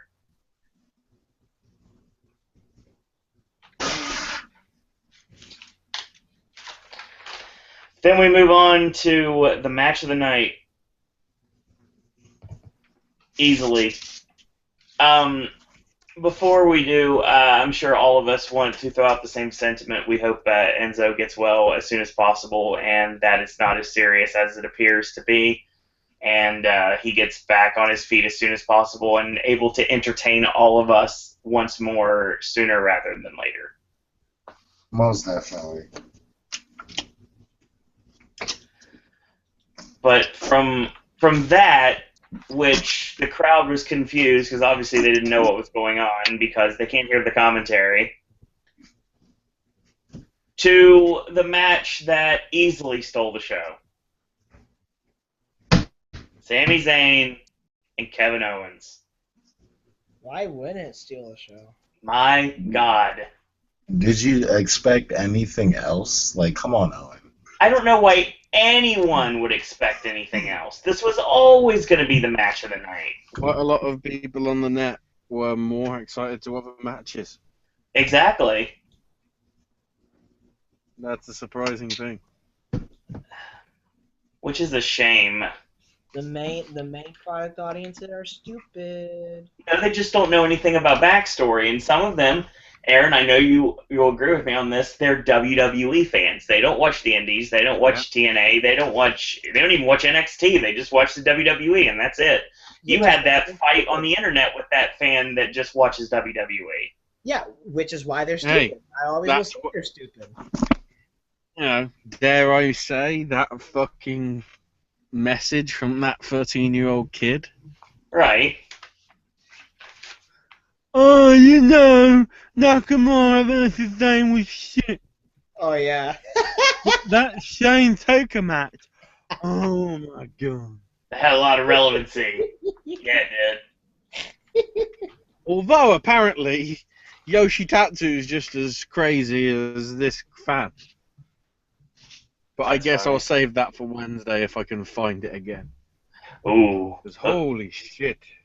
Want to hear that? Let's just say Yoshitatsu is going to get murdered by Nakamura if they ever meet again. That's very interesting.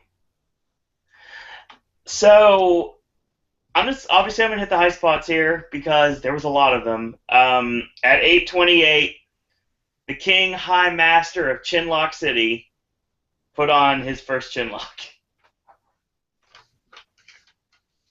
Of course, the chinlock horn's not here tonight, apparently. So we pick it up later in the match. Zayn hits a Michinoku. Sorry, I'm getting... Hang on. 1 and 2. Thank you. I'm just getting distracted by some supermarket over here having to recall all their cans of herring in various different flavors, like in tins. Because there is no labeling on the thing saying that the tin may contain fish.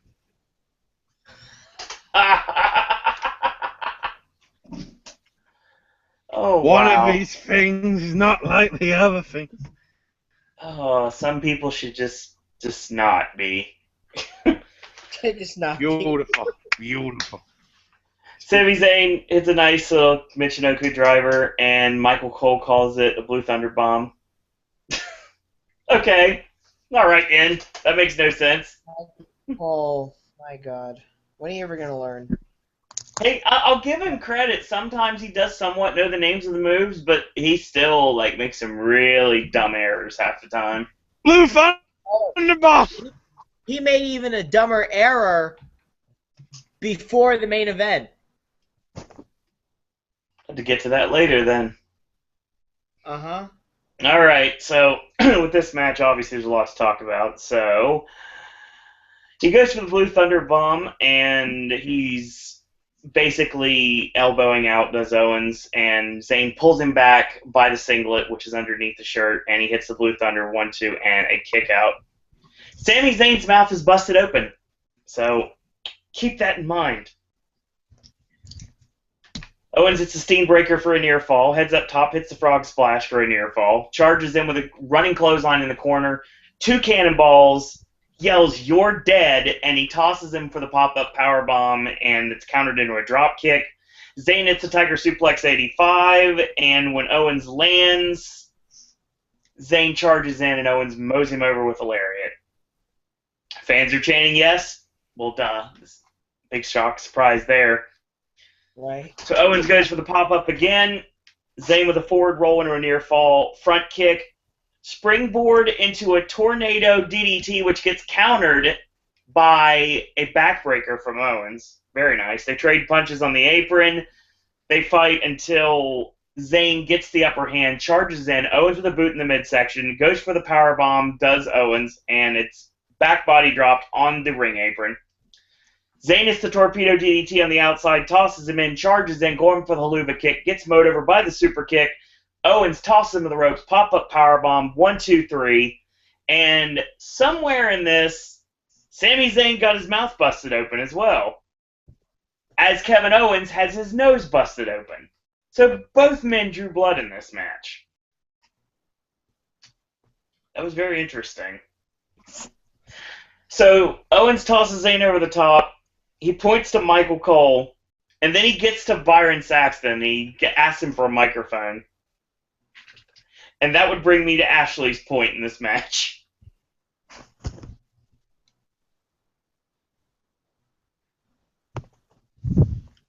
Ashley.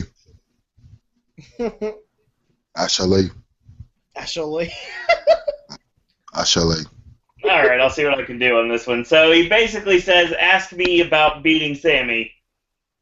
And then Byron tries to ask him. He's like, "No, you asked me what I told you to ask. But because you asked me, I did it. I finally beat Sami Zayn. You saw it. I put to rest 14-year questions. Kevin Owens is the better man. Now I need to refocus and get back my Intercontinental Championship. And as a matter of fact, since that match is up next, I'm going to do commentary for it." So he goes to the commentator's table, and there's the steel chair that's sitting there. Owens looks at it for a second, picks it up, puts it down, grabs the captain's chair, and basically tells Byron to sit in the folding chair.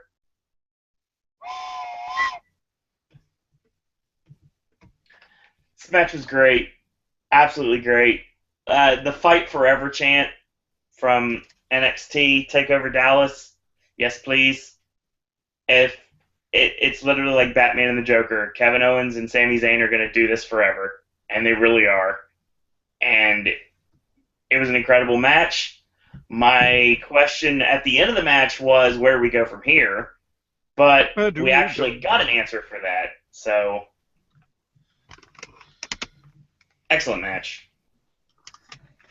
But no surprise on that at all whatsoever. Aaron?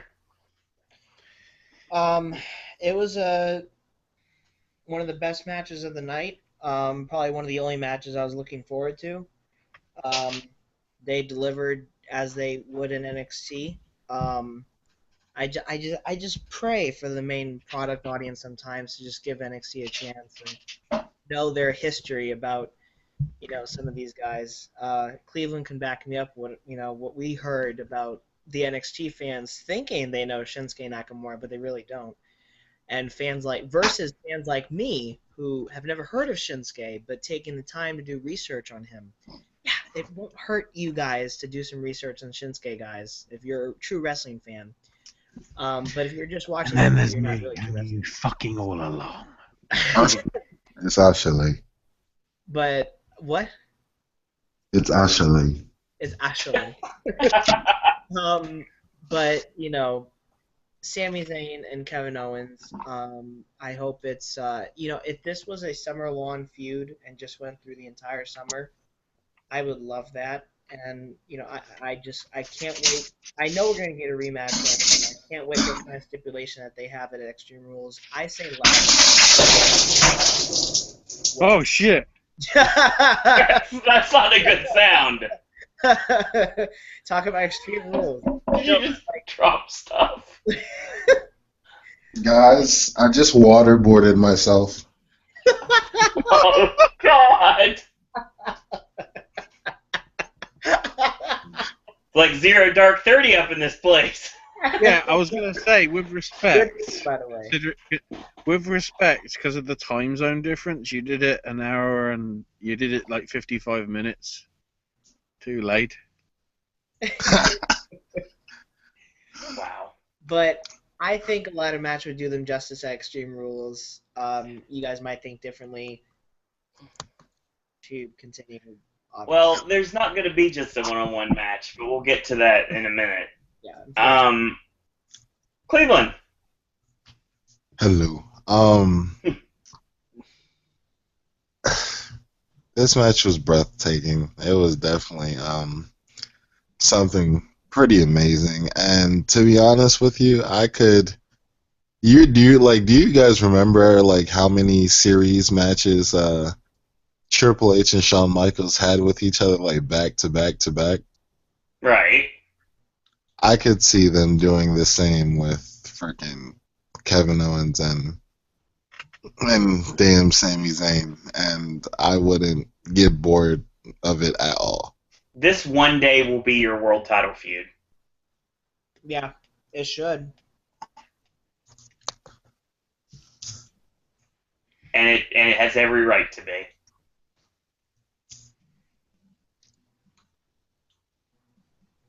Ashley?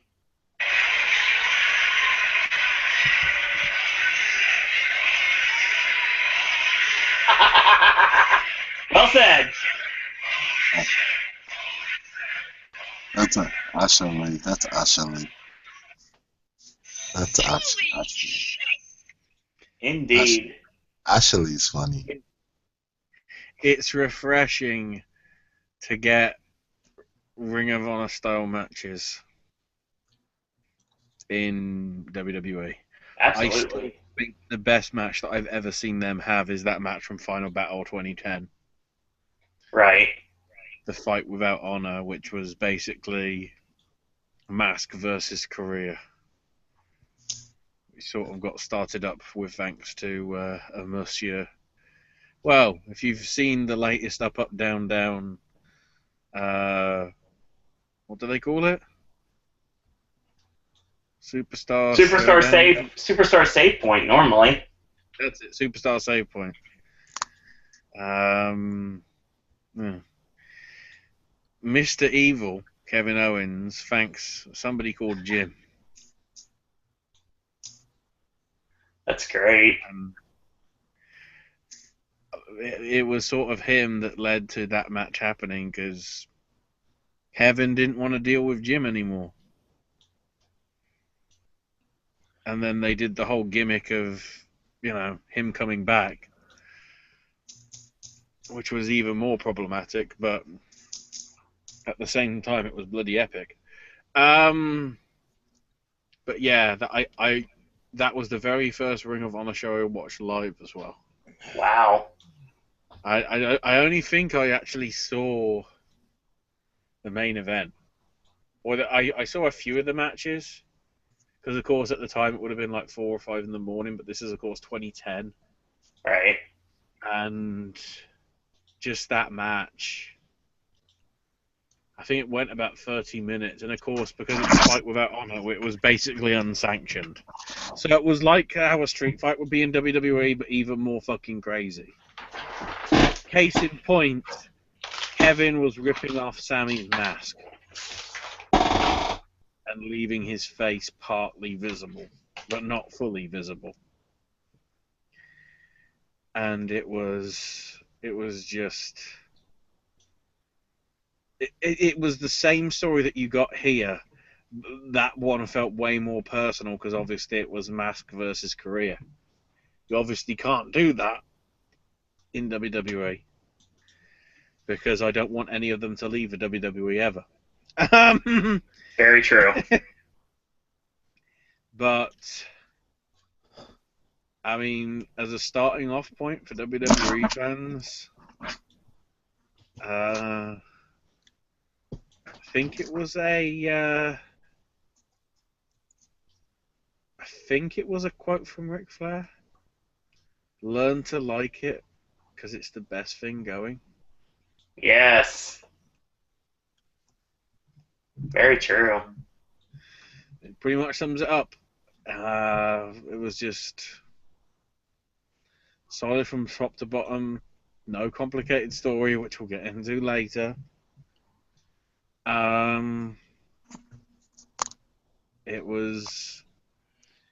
It was really nice to see a match on a WWE pay-per-view that I actually gave a damn about. Very true. And didn't actually care who won.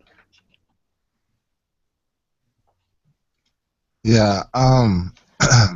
Two things. First, I love to see when two people that's like from the independent scene have a match and totally forget that they're even in a WWE ring. Like they don't let like all the lights and all the fans get to them. Like it's those two in the ring and they're making magic with each other. I just simply love that.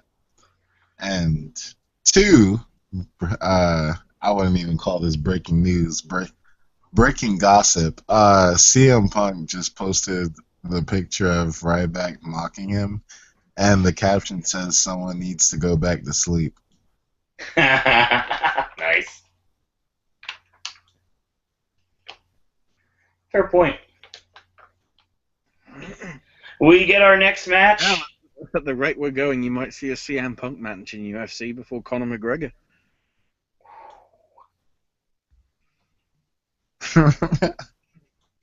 I just got that. Ouch. Intercontinental title on the line up next. The Miz defending against Cesaro. Immediately, Kevin Owens takes JBL's hat and becomes the biggest meme of the night. That was funny. Thank you, Drew, from Orlando United, for tweeting that out, because that's the first time I saw it, and that is a very awesome picture. And Kevin on the mic. It's like I was watching PWG. Yeah. Except, obviously, in PWG, character gets thrown out the window. It's just Kevin Steen laughing his ass off most of the time with Excalibur.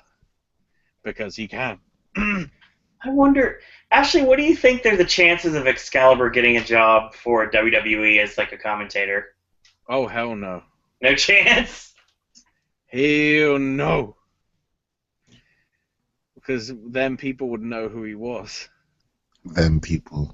Keep in mind, Excalibur, the only people that probably know who Excalibur is are the wrestlers on that roster.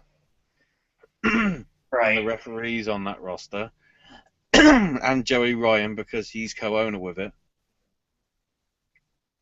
Or was. I don't know if he still has a part in it, but he's always going to be there because he was the guy that founded it, along with Super Dragon and the other name I can't think of off the top of my head.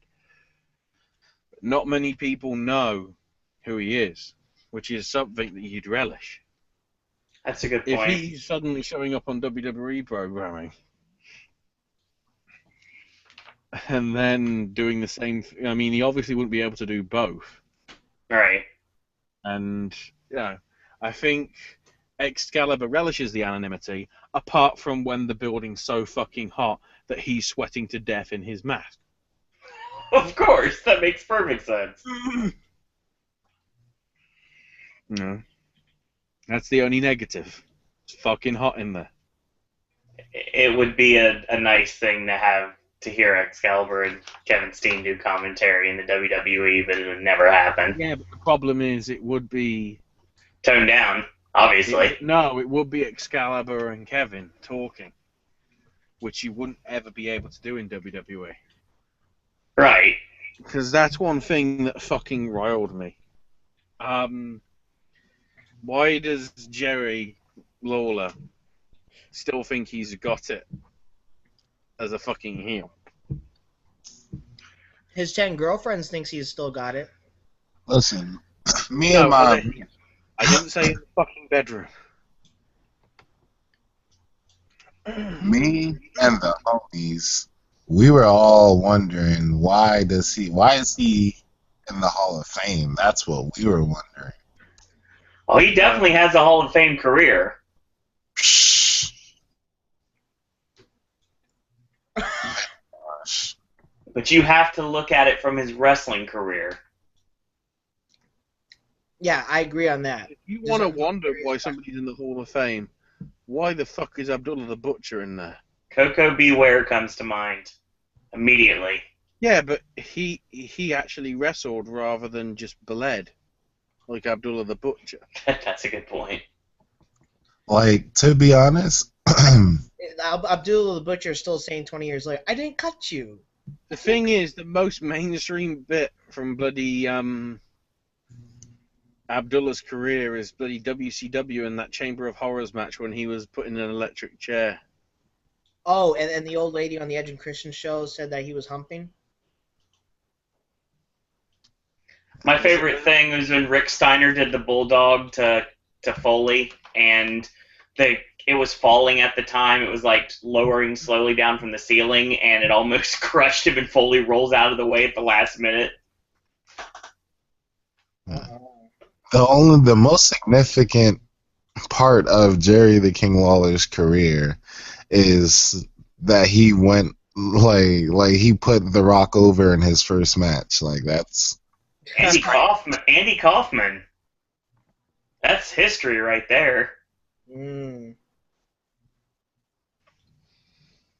You know, that was mainstream television. Oh yeah, it was. That was Letterman.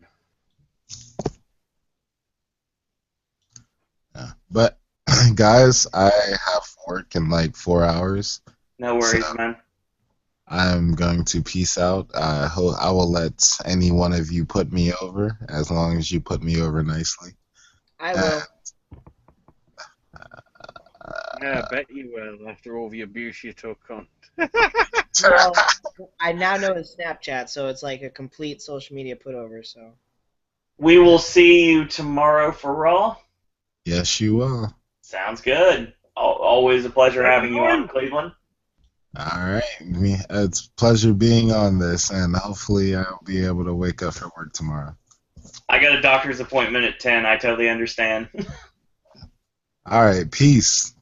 Peace out, Cleveland. Later, man. St. Louis.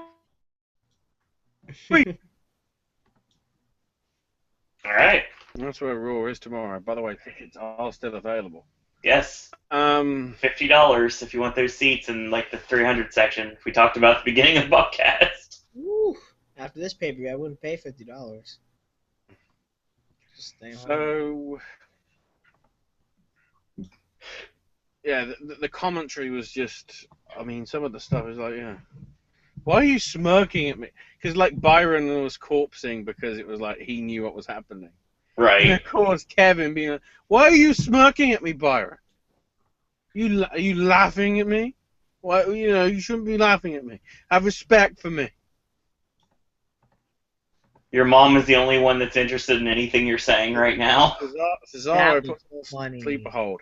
Oh, it's just like you do to everybody with your commentary, Michael. He started calling him Mike. No, it was Michael, wasn't it? No, Owen started calling Michael Cole Mike several times. No, he called him Michael, I think. No, he called him Mike. No, I think he meant Mike as in Miz and in. It could have been either one at this point.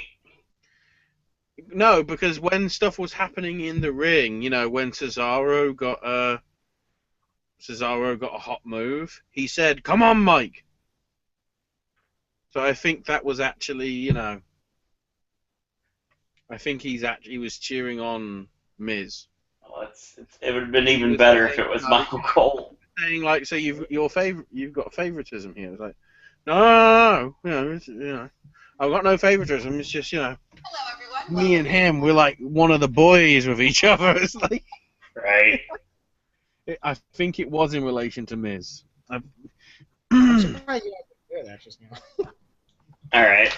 Although there was also one bit where he went, don't you like what I'm doing? Which to me is sort of, I'm thinking that Vince or Kevin is ranting at him, and this is his way of saying, I'm getting a reaction from the social medias. What's your fucking problem, guys? I'm doing what you want me to do. You dumb shits. All people normally care about in Miz Cesaro matches, it was why the fuck is Maurice wearing a cape? And Hey, I don't care. It's Maurice. and two, why the fuck was Cesaro's shoulder preparing to referee the match tonight?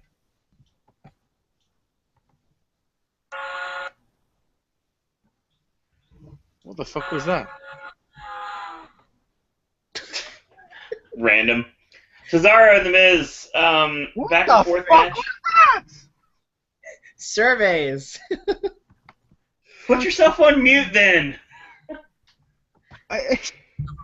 I'm having a fucking heart attack here. All right, so back and forth. A lot of good action in the match.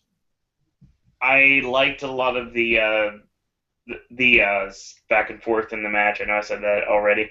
So Cesaro goes for the outside in superplex, and Maurice stops it the first time. But he hits it the second time and gets a near fall. He springs off the middle rope, and it's the 180 into the Swiss uppercut.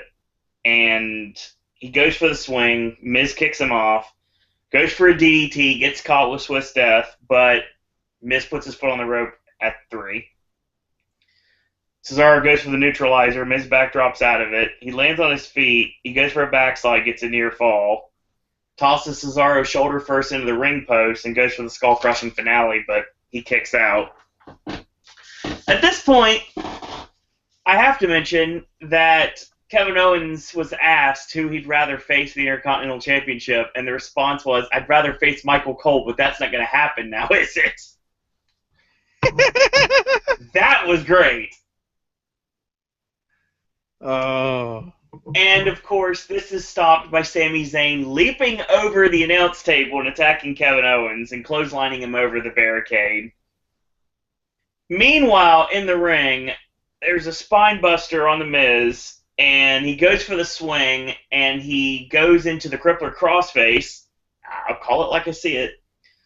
Meanwhile, Owens and Zayn are battling, and they've got the referee's attention, so Cesaro knocks them both off the apron. Miz gets the roll-up with the tights and retains the championship. But it's not over. Cesaro takes it to the Miz with Swiss uppercuts against the wall, hits the Gotch-style neutralizer, and Owens nails him with the super kick. And Zayn comes in, and he gets caught with a pop-up powerbomb. Owens looks at the Miz, tosses him up, going for the pop-up, but Maurice saves him, and Miz runs away and lives again to fight another day. Owens takes the Intercontinental Championship in the air and raises it, and the crowd goes wild. And this was good, too. Not surprising. Miz and Cesaro work really well together. I'm curious to see where we go from here. I think that this is, at this point, going to be a fatal four-way with old-school ECW four-way dance elimination rules at Extreme Rules. And winner gets the championship. I think that makes sense. Ashley actually said that, and I'm going to roll with that idea because it makes perfect sense to me. I mean, a ladder match between Kevin Owens and Sami Zayn one-on-one, yes, please. But unless we get a ladder introduced from the 4 competitors tonight on Raw, I don't know if they're going to do an actual stipulation match other than maybe like elimination, and that would be about it. But it's Extreme Rules, so anything's possible. So I'm curious to see where we go from here. We've got 4 guys battling for the Intercontinental Championship, which means a lot right now. Everybody is showing how much it means to them, and the U.S. Championship is still delving further and further into obscurity, sadly. So This was good. Liked it a lot. Liked the storyline progression. I like how the matches kind of melded into one another. It was very ECW style. I like that style booking, and it worked very well for me. So, Ashley, thoughts? Yeah, solid match, but the sort of clever finish. But Love the finish. I don't know whether we need it to be this convoluted.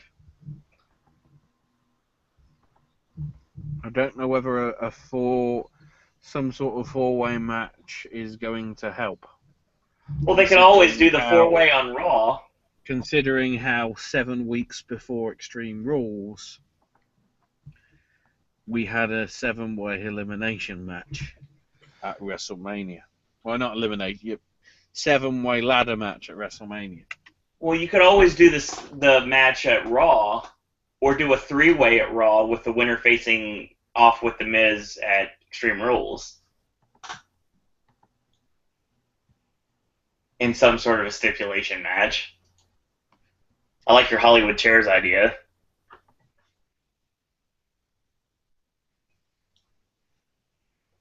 But, I mean, I think that's the direction we're going. Everybody is vying for the Intercontinental Championship because it actually means something. So, like I said, I'm curious to see where we go from here, where we end up after Raw's over tonight. Aaron.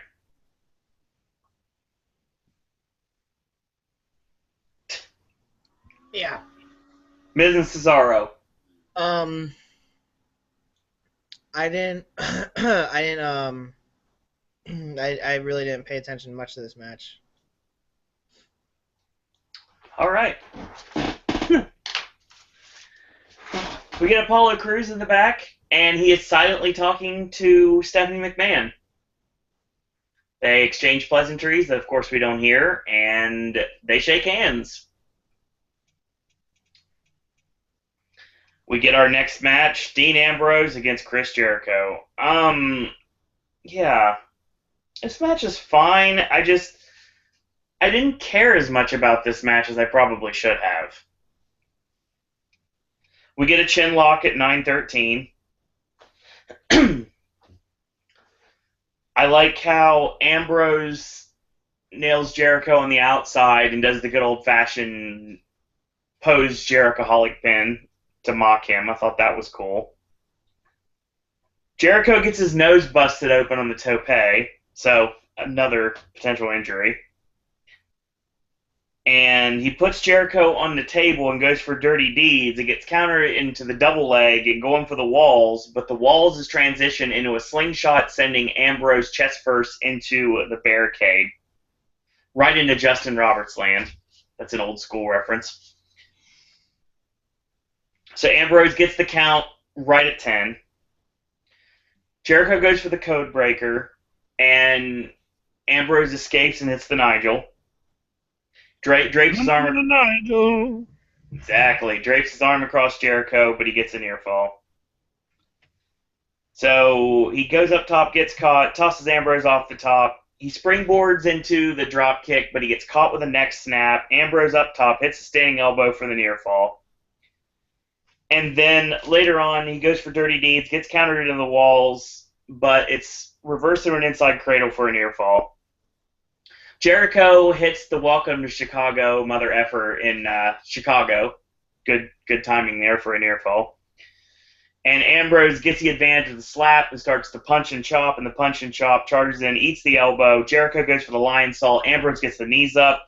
Double underhook, and he reins up the knees. Usually it's rained down in this case. In this case, it's reins up the knees. He repeated knee strikes into the dirty deeds, and he wins clean. So, is this over, or is this just beginning? That remains to be seen. Is this the end of this feud? It was a one-off match at Payback, or will it continue at Extreme Rules? That is the question we must pose to ourselves. I mean, the match was alright. It's just, like I said, I probably should have cared a lot more for the match than I did. Which is nothing bad about Ambrose and Jericho. It's one of those matches, it was kind of there. It was weird to say, but it was just kind of there tonight. Yeah. I hate to say that. So, well, since you piped up, Aaron, I'll let you go first. I This match was. I'm sorry. This match was boring. I mean, Jericho. He put Ambrose over. Big time. And it was surprising to see Ambrose get a win on a pay-per-view, which is like the only good thing that came out of the match, maybe with the exception of a couple of good spots. But the match was just given too much time, which is not the guy's fault. Probably not even the creative team's fault. It's because there was no tag team match.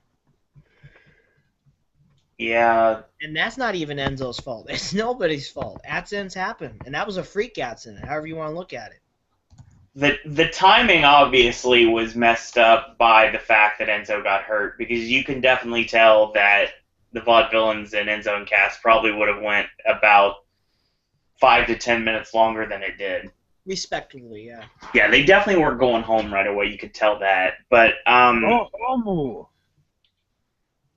what was that? It's what the Japanese say when they want to say go home. Fair enough. Go home. Ashley, you have any thoughts on this match? Yeah, really solid match. This is one that people were more looking forward to, and it to some extent it delivered. It was a very good match. The most affectionate version of the dirty deeds that's possible being executed. Right. It was nice, you know. You get a hug when you get DDT'd. It's beautiful. I don't know. I mean, the match was okay. It was a solid match. There was just something missing from the match. I don't know what it was. It was just something just didn't click for me. Not that it was a bad match, because it wasn't. It's just I didn't care enough about the match that I probably should have. It didn't have Bobby Roode. Yes, exactly. No Bobby Roode. No. It didn't have the it factor. No, I agree. That's what you mean. You just had that certain, you know, something that wasn't there that means for you it isn't the best match since, you know, Hornswoggle versus El Torito. We get Morrow in the back with AJ Styles. Basically says, you know, what's up with you and them boys? You know. And AJ's like, you know, they'll help me if they see I'm in trouble. As in, sort of, you know, if the Usos wanted to come out, you know, they'd do something, but...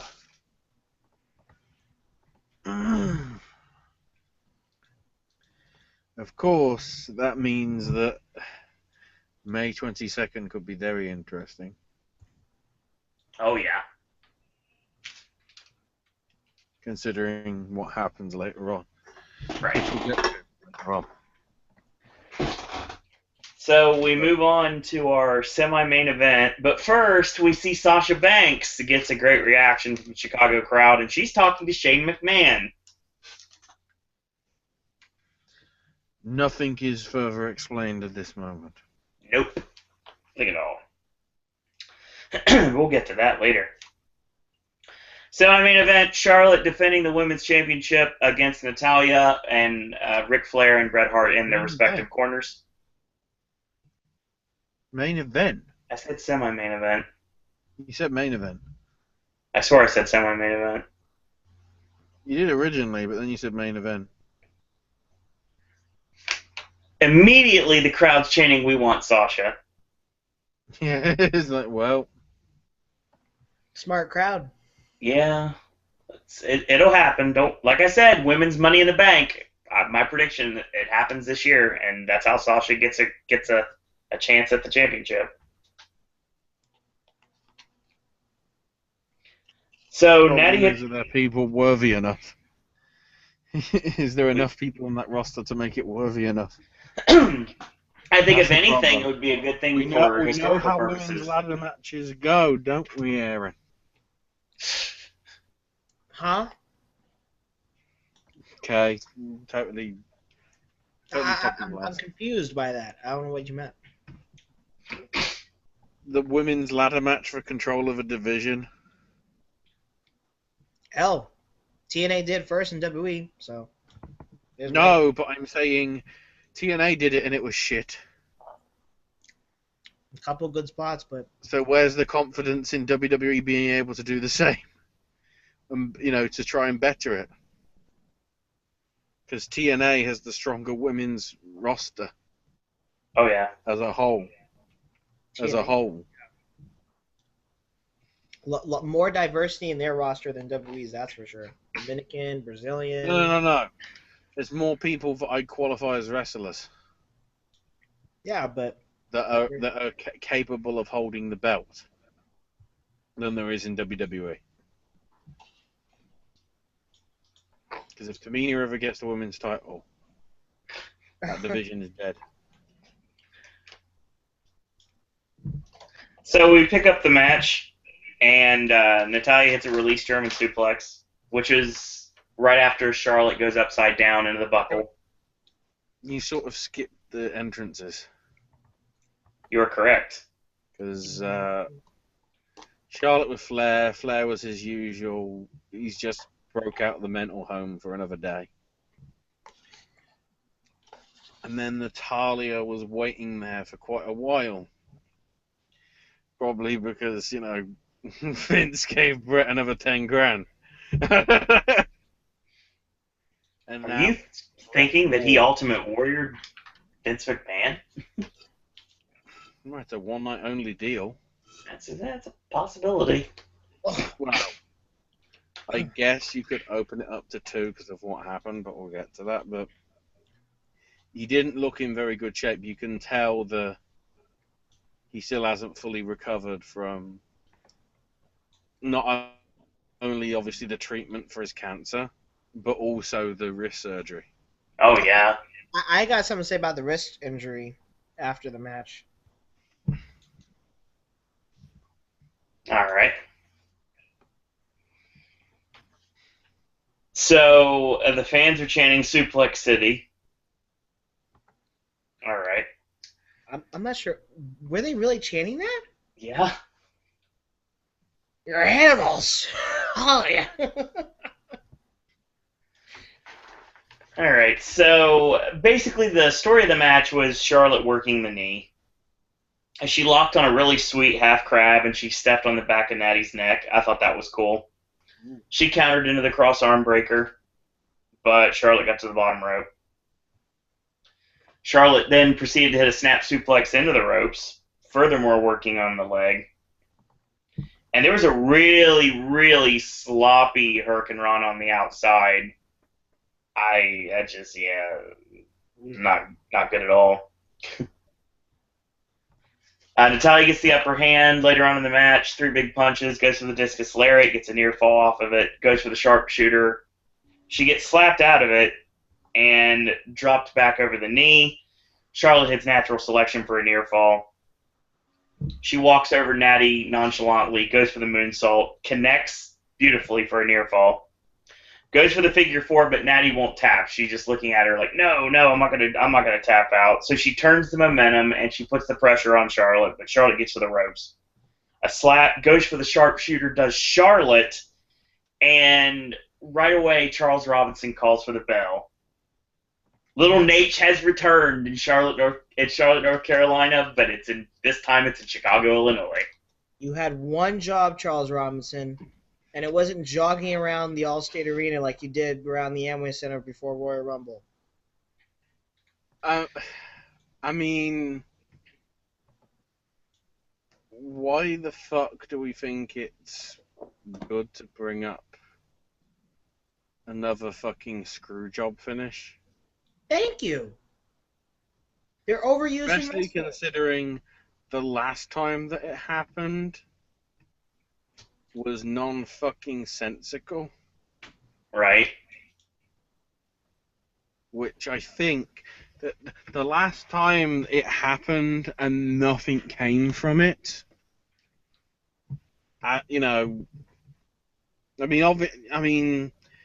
it's not like it'll be overturned completely. I mean, okay, there might be a rematch on Raw or whatever, but the fact that you did the Montreal Screwjob finish in Chicago, which, and I need to quickly check this, is that the same city that the last one happened in?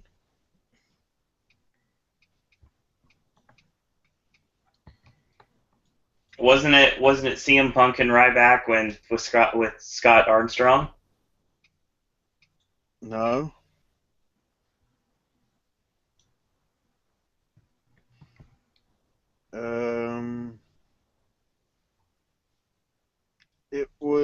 It was Punk, but it was Undertaker. Oh, that's right, yeah. I can't remember whether that was in Chicago. Was that Brad Maddox? I think so.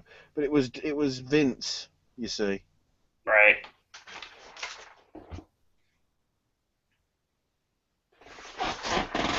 Oh no, I think it actually was Montreal. Makes sense. Possibly. They are so overused in wrestling. It's not even funny anymore. Like, see, this is why other companies are a little different than WWE. Stop refreshing storylines, WWE.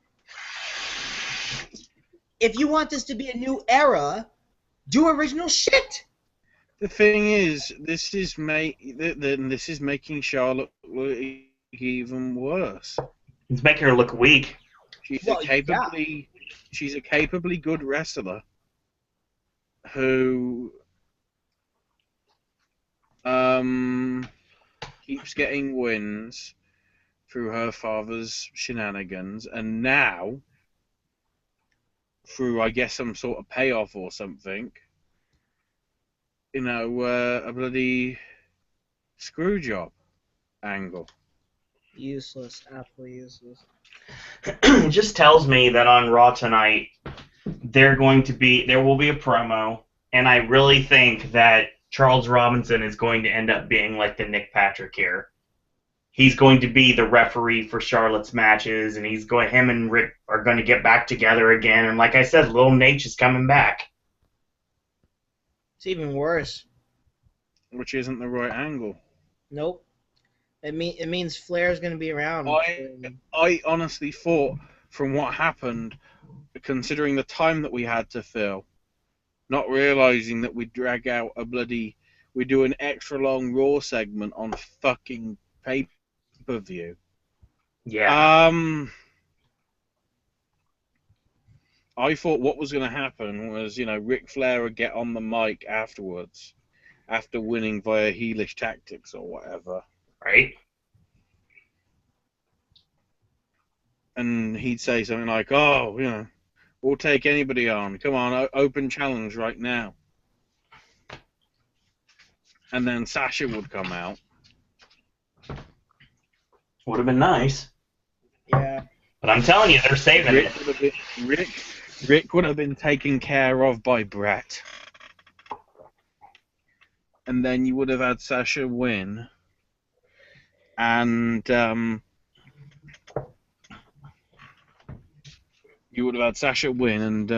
it.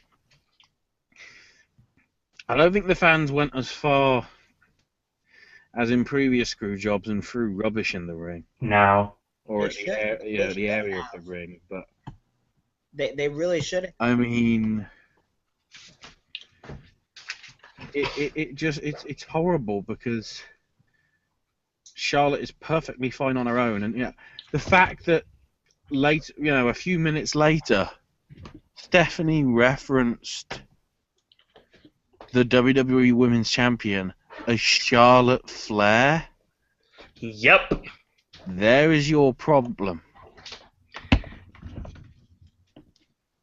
One step closer from having CF on her gear. I guarantee it's coming. This is... You know what?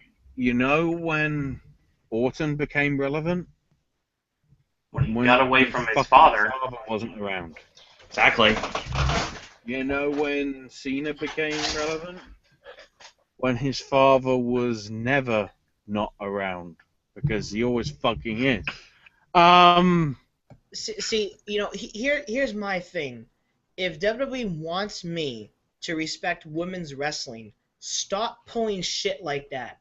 I'm so glad other companies, and I'll name them, Impact Wrestling, Lucha Underground, and I Believe in Wrestling, are actually putting women's wrestling to the forefront and actually having clean finishes instead of this bullshit. You don't even bring up Shine and Shimmer. I don't watch those products, Ashley. I'm just saying. Yes, but you should have just mentioned them. You should have mentioned them outright, considering they do women's heels much, much better. Okay, How? I'm You saw talking two about of the stars of the last Shine show job out on NXT tapings last week. Yes, you did, but I'm talking about products and television, Ashley. I'm not talking about, I Believe in Wrestling excluding. That's not on television. But like Impact Wrestling and Lucha Underground, they're giving like women's wrestling to the forefront. Like it's just like if WWE wants to be part of that trend, do it right. Have finishes that make logical sense. I mean, WWE can't let this fucking go with the screw job shit. Yeah, but the actual fact of the matter is, most of the wrestling that is actually good today isn't going to be on television. It's going to be on iPay-per-view. It's going to be on YouTube weekly videos. It's going to be if you only go to the live events, because they can't do iPay-per-views or YouTube videos. Oh, I know that. That's why I pour money in every month. That's the thing. You know, I understand that. all these companies. That's why I brought up the names, you see, Aaron. If all these companies can do heel women wrestlers as champions better, yeah, you know, the champion Shimmer. Oh, I've forgotten her name off the top of my head. Who was it? Canadian Ninjas. I should know this. I know some of the wrestlers that I like are in Portia Perez, and who am I missing, Owen? What are we talking? I'm on their website right now. What are we talking about? Canadian Ninjas. Portia Perez and Nicole Matthews, I think. That sounds right. Hold on. Oh, that's not help. Thanks, website. But, you know... Title history, yeah. Yeah, that's right. Yeah. You know, when they've done the heel stuff there, Portia's got involved because she's her tag team partner and all that. You know, she's a heel. She's a heel as well, you know. They're a tag team, which at the minute, I guess, they're not, because... the other one's off being champion and all that, but they can execute it much better than having to bring a bloke in and involve themselves instead. You know, there are no male managers in Shine. There are no male managers in Shimmer.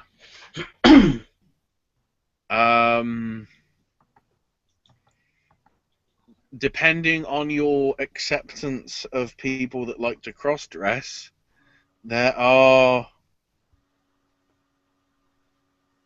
I'll say just to be on the safe side, I say LGBT people in WSU. You know, and you know, there's never any sort of direct male impact, if you will, in the division. Hell, that there sort of isn't really anymore with the Knockouts division in TNA. Because even Rosemary is just being Rosemary. Yeah. There's no Crazy Steve or Abyss. Yeah, it is. They're letting the women be themselves. Charlotte was already over as a heel without Rick even being fucking there in NXT. Yeah. The reason why fans don't give a shit about her is because of that embarrassment of a fucked hard father. that quote unquote should kill himself. He's tarnishing his legacy every time he's out there now, unfortunately. He is, and like, and Camp WWE doesn't go back. Holy shit. He's tarnishing his own legacy. He's tarnishing his daughter's legacy to be herself, and he's tarnishing the company every time he's not out. Every time he's outside the fucking ring.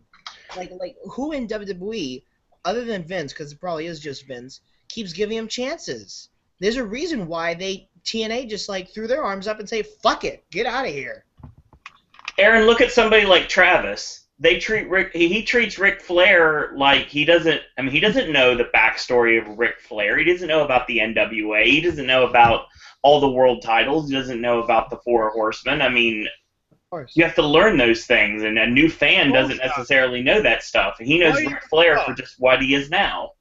Why the fuck did WWE redub Terry Funk's music for his match with Flair at Great American Bash '89? Like, I know it was Man with the Harmonica. I accept that.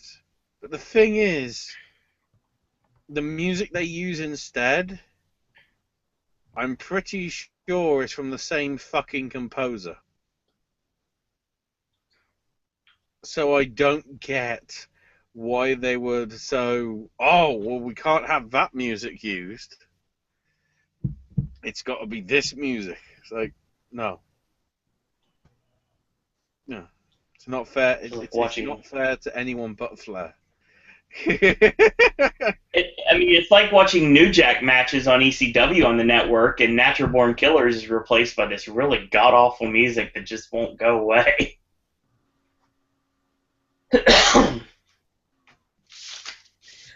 I guess we should all had expected Ric Flair to be by Charlotte's side, even way back when she was NXT, because of the entrance music. We should have known before she went to the main roster, because the entrance music. Oh yeah, they're totally gonna pair her with Flair. And we got the finish that I've been saying we'd get for the longest time, that after the match was over, we saw stereo sharpshooters from Natalya and Brett on Rick and Charlotte. That wrist healed up pretty quickly, huh, Brett? No, he looked in serious pain when he was putting that on. On that sharpshooter? Exactly. That's how you could tell it wasn't right. He had to be careful, but he still executed it, though. I don't know why he agreed to do it. That's on him. I'm not sure why WWE still let him appear, because behind the company's back as if they're so stupid. So again, that's on Brett for showing up. Probably needs the money. Hell, I'd probably need the money if you want to pay like a hospital bill for having cancer to get rid of it. And that all the power to him. I mean, I just wouldn't have put the sharpshooter if I just had wrist surgery, because you have to operate it, to even do the sharpshooter. And I'm not even a wrestler. They wanted that big pop, and that's. I mean, who else are they going to get in that situation? The only person you could get is Anvil, and I'll tell you right now, that's not happening. He's more of a no-go than Flair. Exactly. Not saying something. It was up to Brett. Totally up to Brett if he wanted to do it.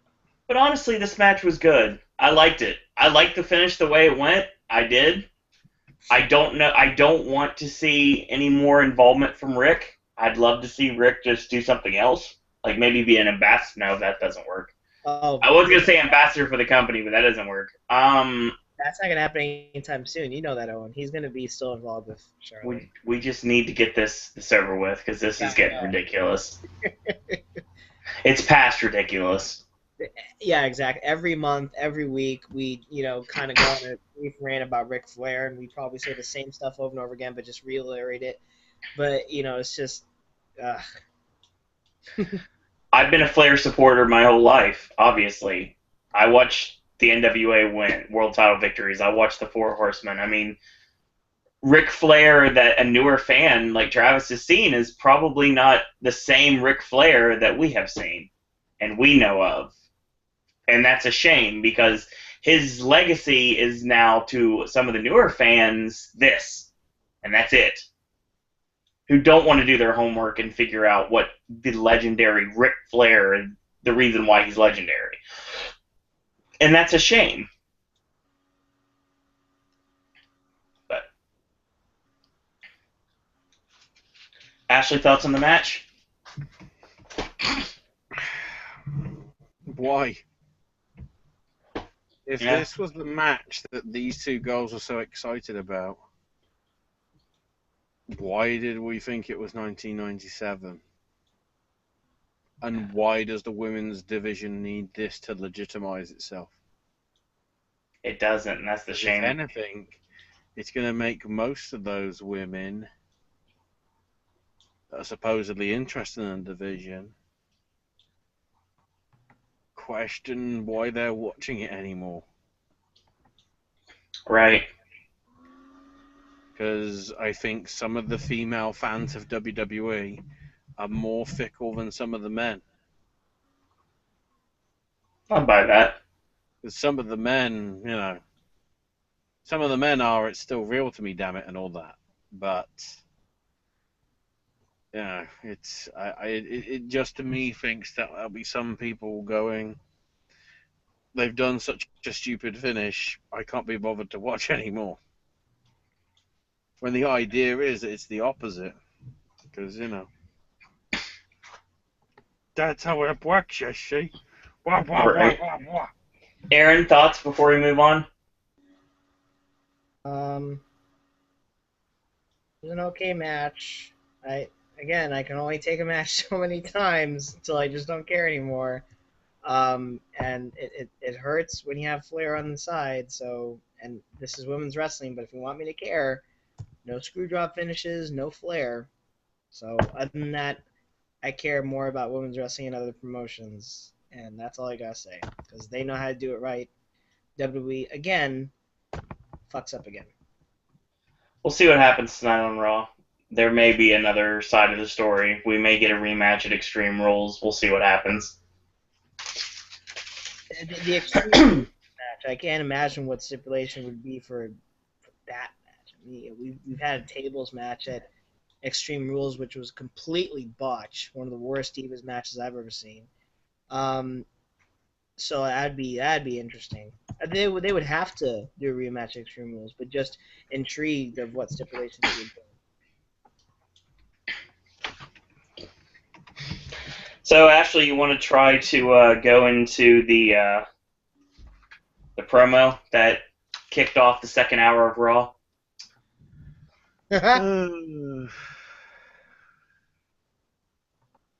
I mean, Summarize, because I didn't care either. probably.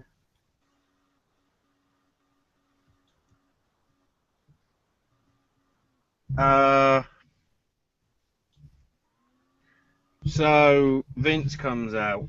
This crowd are legit just singing "No Chance in Hell." Yes, it was great. That crowd was so into it. And then, and this is the problem when you put the chairman of the board out. He obviously G'd them up to purposefully wear them out. Right? Multiple Phil Brooks chants. Oh, yeah. CM Punk. Multiple. CM Punk. All night there was multiple Phil Brooks chants. Multiple. CM Punk. Multiple.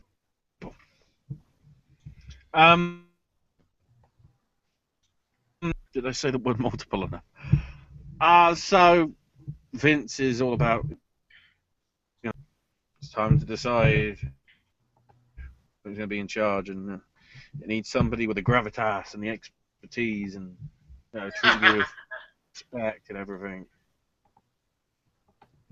Here's Stephanie. Stephanie comes out, and the crowd are all over her. It's like, no, boo. You couldn't even hear her promo, practically most of it, because they did not stop booing. And of course, because Vince was in the back, they had no way of really controlling the volume for this one.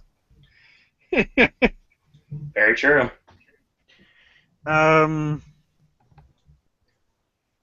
She was stating her case, saying, look at the network, we've got 1.8 million subscribers, which isn't true.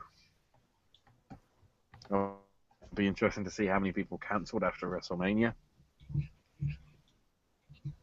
That'll be, really interesting to see. There are people talking about canceling tonight. I saw that on Twitter, too. Okay, that's just the trend now. I know. So, I don't know why I said it like that. Holy shit.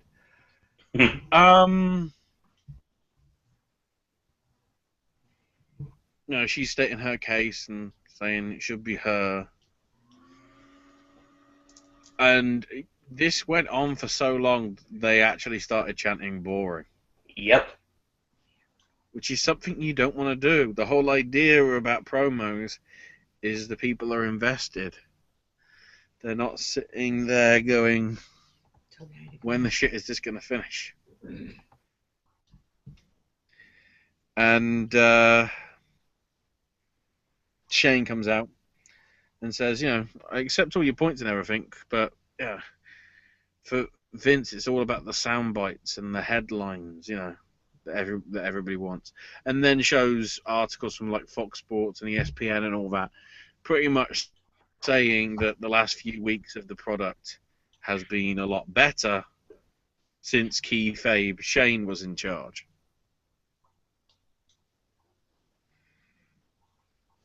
And Stephanie then brings up the fatal thing, which I don't know whether Vince told her to do, but it was.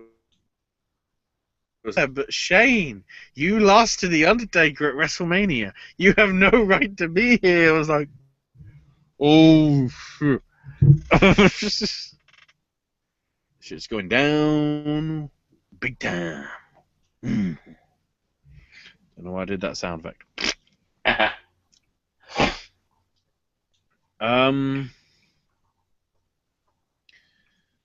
And Vince is like, all right, I had enough, It don't matter what everybody else thinks. It don't matter what either of you think. It's what I think is right. Perhaps I should go with you, Stephanie. Or perhaps I should go with you, Shane. Or perhaps I should go with a mix of both of you. You're both in charge of Monday Night Raw. I'm like, did he lose a fucking pill or something? Because the way he was just like, maybe you could do well together, rather than ripping out, But I want to, perhaps you could do together, because I want to see you ripping out your throats. Like, so this is TVPG. TVPG ripping out people's throats. That's allowed, but Ric Flair, Vince McMahon saying shit on Camp WWE. Oh, that's mature. Piss off. Piss the fuck right.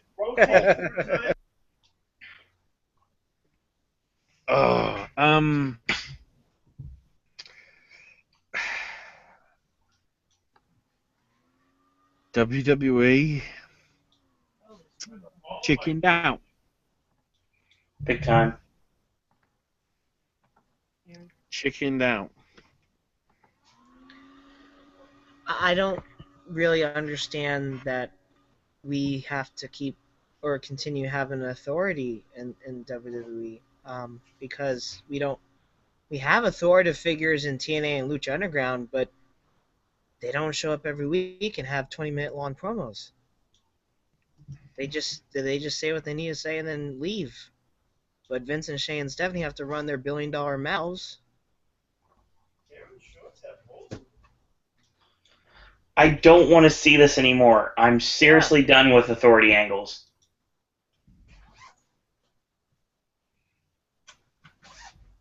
It has to be like the longest running storyline in WWE.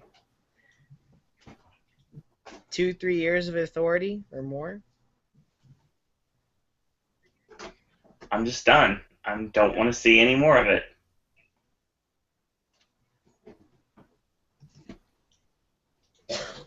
But yeah, it's one step forward, 15 steps back. Did not work what it should have done.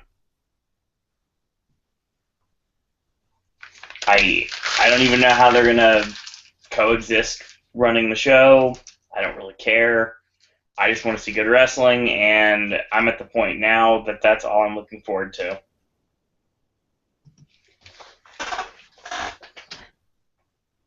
But Owen, their storyline, I don't care anymore. I just want to see good wrestling. I know that's not general consensus. I get that, but I just want to see good wrestling. That's what I pray for every day from WWE. Main event time. Roman Reigns versus AJ Styles.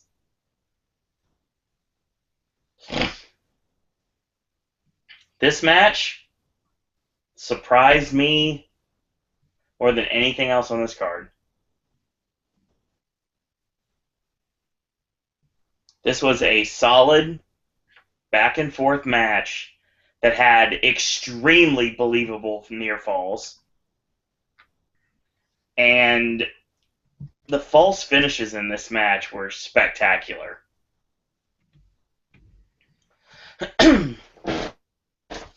Sorry, I got a frog in my throat. So let's talk about the match, shall we? There's a lot here because there's a lot in this match. So Roman hits the roll up in the side power bomb and then hits a Batista bomb for a near fall. Superman punch countered into the Enziguri kick. And then after the spinning back fist and a clothesline, AJ hits a sliding forearm and the fireman's carry across the knee for a near fall. He springs off the ropes a little bit later and gets caught with a Samoan drop. AJ elbows out of it and ends up rolling Roman into the calf crusher, but Roman ends up breaking it. Later on in the match, Roman's on the floor against the announce table, and AJ springboards off and hits the forearm, putting Roman through the table.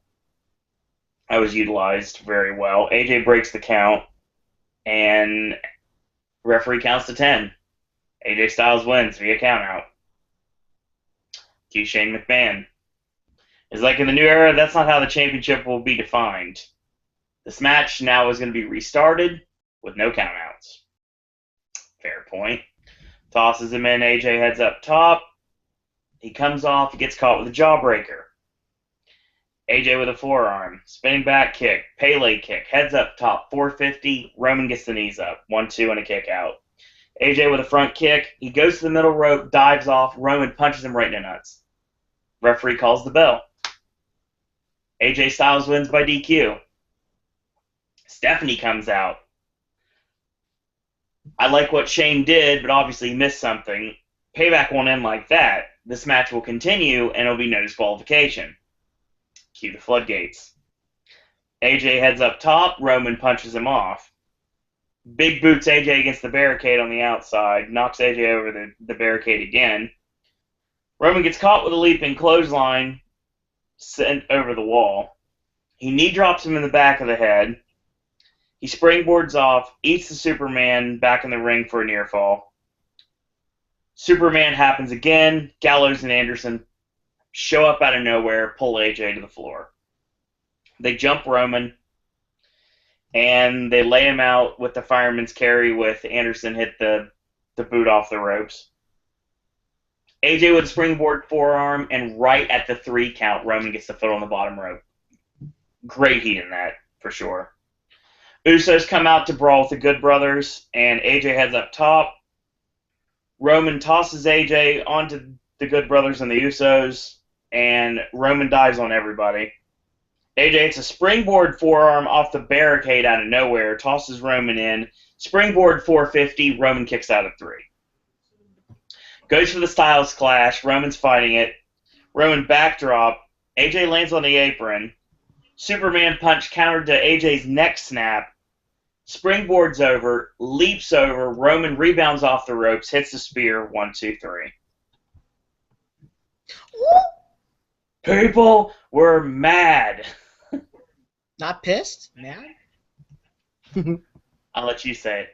The thing is, People were pissed. thank you. Shout out, Grim's Post Show. The thing is, you have to notice this match was done in Chicago.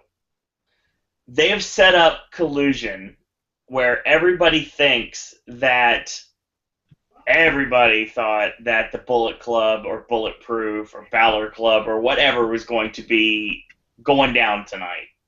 A lot of people were saying Balor was debuting at Payback. A lot of people were saying that this would lead to the Bullet Club versus the Shield somewhere down the line. They're talking about like a War Games match where it won't be called War Games, but it'll be like a traditional War Games match. I don't know if it'll have 2 rings and a double cage, but that's the only way it can actually be War Games. Otherwise, just a cage match.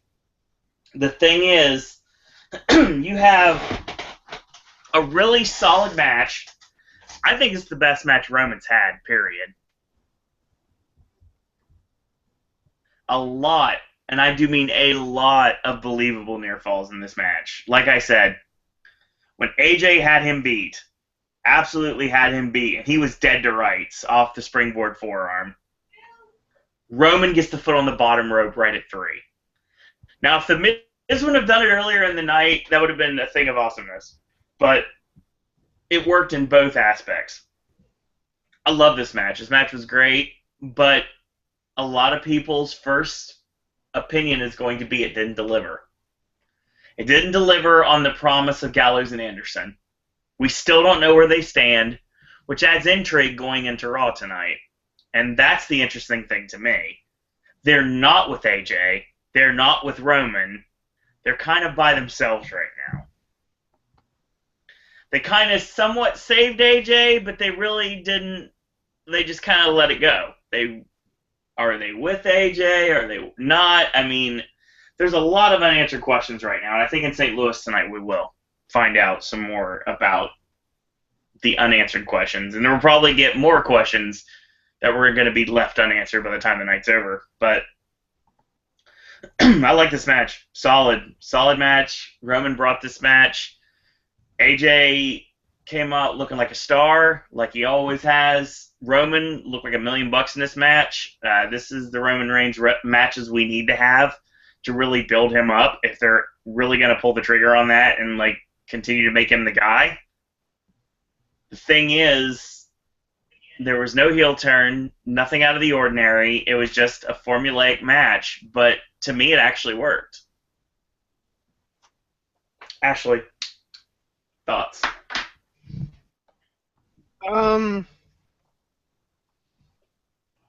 It was a solid match. I mean, it was brilliant. By the end of the night, Payback was not trending. Really? What was trending was SummerSlam. Oh, that's great.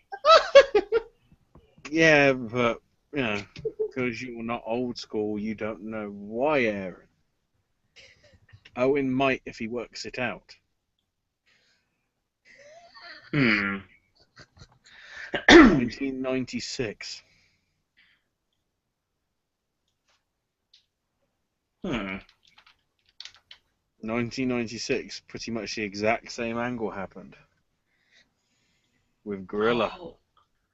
Oh yeah. Shawn and Vader. Yeah.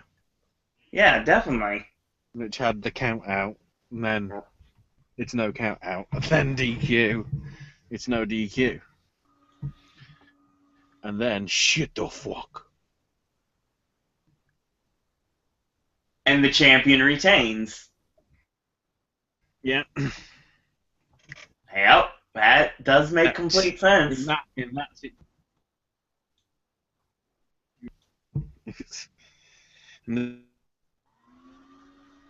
this knows.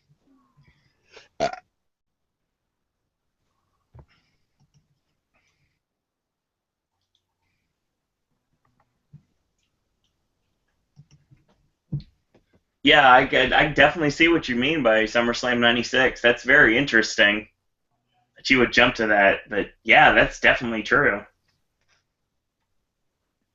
A lot of intrigue put on tonight. I'll say that right now. I'm curious to see where we go from here. Aaron, you That have any? mighty intrigued you, eh? Aaron, you have any thoughts? It was I was a little bit thrown off with this match. With the two rematches that AJ got, and one of them was basically like Extreme Rules. So not sure why there's an Extreme Rules main event already. And Roman in Chicago is a bad idea. Um, and the best part of the match was just AJ's phenomenal forearm, which was the best thing said by Michael Cole during the match, even though he said it before. But in this case, it worked. But before the match, saying AJ as the IGWP instead of IWGP. I didn't even catch that because obviously I'm not listening to commentary. Oh no! Know your shit, Cole. I don't even watch New Japan Pro Wrestling and say it correctly. So it was just an interesting main event. Yeah, it surprised me, but it wasn't anything like spectacular. It just probably felt like a match that would happen on Raw, but in rare occurrence. Do we see that kind of match on Raw? But I was like, after the second rematch restart, however you want to call it, I was just like, make the madness stop! Oh my god! So, you know, Roman retained like 2 fucking times. So it's just, I don't know. And a lot of people weren't happy about it either. But did we really think that Roman was going to lose? So he did it. He won 3 fucking times. So That's and not true. He retained 3 times. He lost twice. he lost twice. Yeah, he got counted out, and then he was disqualified for punching AJ in the nuts. Oh well, that just goes to show you how much of a clusterfuck I'm that in the was. nuts! Like I can't even remember who won or lost. That's how much of a clusterfuck that was, and that's what it was. So it should have went a different way. I knew it wasn't gonna go probably the way that Owen or any of us had predicted. But it probably would have made more sense if it went that way instead of this way, or I should say these ways. It's literally like we got a match that had alternate fucking finishes that they wanted to do, and they still end up doing them. It was insane and unnecessary. Makes me think we'll get an Iron Man or Last Man Standing match. But no, we're getting Extreme Rules, even though we saw that tonight. Okay, Shane. Okay. So yes, that's pretty much made after the match is over. That Vince, Stephanie, and Shane pretty much decide that there's going to be a rematch, and it's going to be at Extreme Rules. Even though some people thought that they were saying it was going to be on Raw.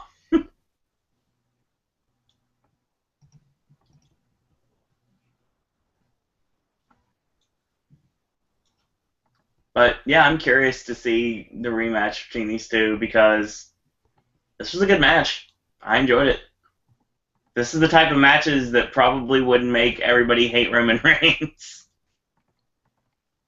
I mean, they're still going to dislike Roman Reigns, obviously, but I mean, these matches help. And they help build his credibility.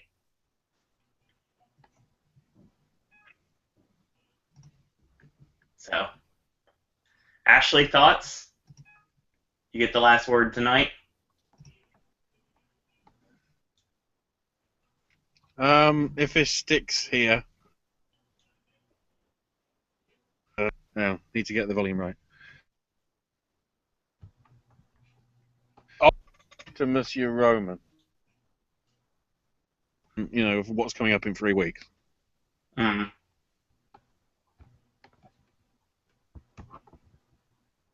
For yourself, you make me sick, you big baby! Big dirt bottle! Why are you yelling at me? What was that? Oh, What in the world was King of that? the Hill.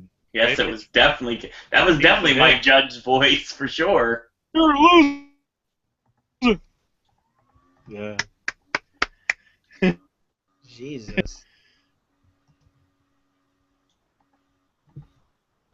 Yeah, I guess that's the end then, if that's what you're going to say about the match. Somebody's fucking green screened it. I know what I'm gonna be doing. Nice. I think that's my new meme. God. My new meme. I think if that's the case, we look forward to see what's going to happen on Raw tonight, and we will see everyone later tonight and early tomorrow. Mm-hmm. Shout out, as always, to Acer. He was not in chat tonight. He's a lot, like I said, man about town. He's always listening to podcasts, so he wasn't able to join us tonight. But hopefully he'll be around for Raw and the Wednesday Wrestling Podcast. You can follow him on Twitter at Acer1337, yes, in a row, and check out Acer5000 on YouTube if you want to check out his channel as well. Travis makes his long-awaited return to the Popcast Network for Raw tonight, and you can check out his regular channels, his gaming channel, and his theme park channels, links in the description bar, and at Travis Coaster if you want to check out his Twitter. Cleveland is at Contra Cleve, and Cleveland Henry is his YouTube channel. His Snapchat, Instagram, and Twitter. There we go. And on that note, Snapchat's without the E. yes. Will can be found on Twitter at HHNDawg, DAWG, and also you can check out his YouTube channel, links in the description bar. And Aaron. You can, still no fucking Orlando stuff. Okay, I'm sorry. Holy shit. No, I was looking at the Red Tour schedule, Owen. I know, it's not going to happen, man. Oh, so heartbreaking. How do you think I feel? Look how close it is to me. I have it worse than you do, easily. Oh, yeah, I'm looking. It would go to my hometown of Boston, too. I'm looking at the schedule, and they announced additional dates, too. They need to. Okay. I'm done. So, anyways, still love the show. But, anyways, you can like my Facebook Mommy want a diaper. Huh? Oh. You can like my Facebook fan page. Now time to Continue.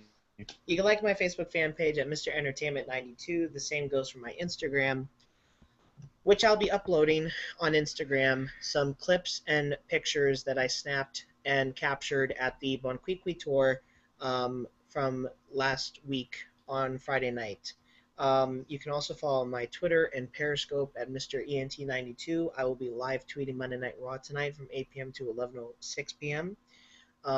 Follow me on Wrestling Mino and Vine at Mr. Entertainment, and subscribe to my Mr. YouTube channel. I got a couple of vlogs in there, including the recent Bonquiqui tour and also the NXT television Full Sail tapings with special guest Cleveland on my YouTube channel. Also, like other vlogs and podcasts and reviews. New vlog coming this weekend on Saturday night from I Believe in Wrestling's 8-year anniversary, which I'll be previewing this Wednesday night at 9:30 p.m. with these guys on the Wrestling Wednesday Popcast, Believe 121. I will be on the WWE Podcast tonight with the return of Travis and Owen Will, and not Will. He's been taking finals, so good luck to him. Shout out to him. Cleveland, Ashley, and Owen. And then the Coaster Casters podcast, that remains to be seen what kind of edition of the podcast will be. So just follow at Travis Coaster for that. And that's about it for me. So stay entertained, and thanks for listening, guys. Thank you, Aaron. Acer did pop in at the last second. He said, I personally thought Payback broadcast, from what I watched at least, was pretty good overall. Solid matchups, to say the least, but certain outcomes from those matches are questionable at best. I hope Enzo will be doing okay after that scary head injury he took in his matchup during Payback. Damn, that looked brutal. Having a concussion or any head injury sucks. Glad he's okay. Yes, we all are at this point, Acer, for sure. Ashley. Check out the archives of my podcasts, the whole indie show covering indie wrestling, and SNES Sticks and Flicks covering all sorts of entertainment sort of stuff over at snesradionetwork.com.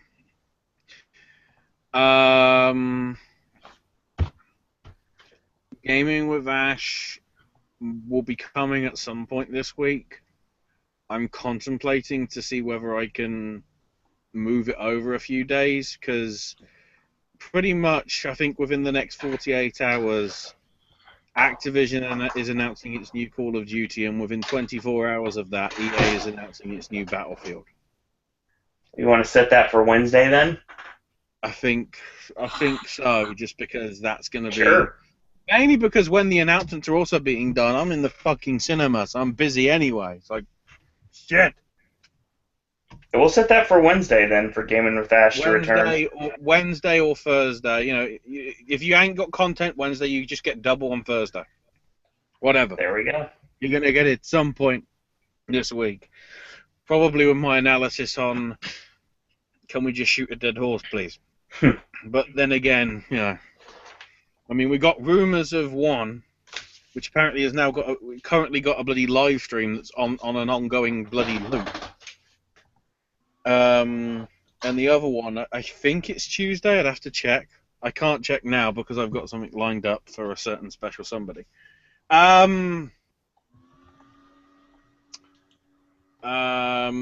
Find me on Twitter at Ash is my name UK. And Baron Corbin. Loser! You're a loser! Are you feeling sorry for yourself? Well, you should be, because you are dirt! You make me sick, you big baby! I had It makes just so much sense. I'm pretty sure that's Mr. Buzzcut, isn't it? That's Hank Hill.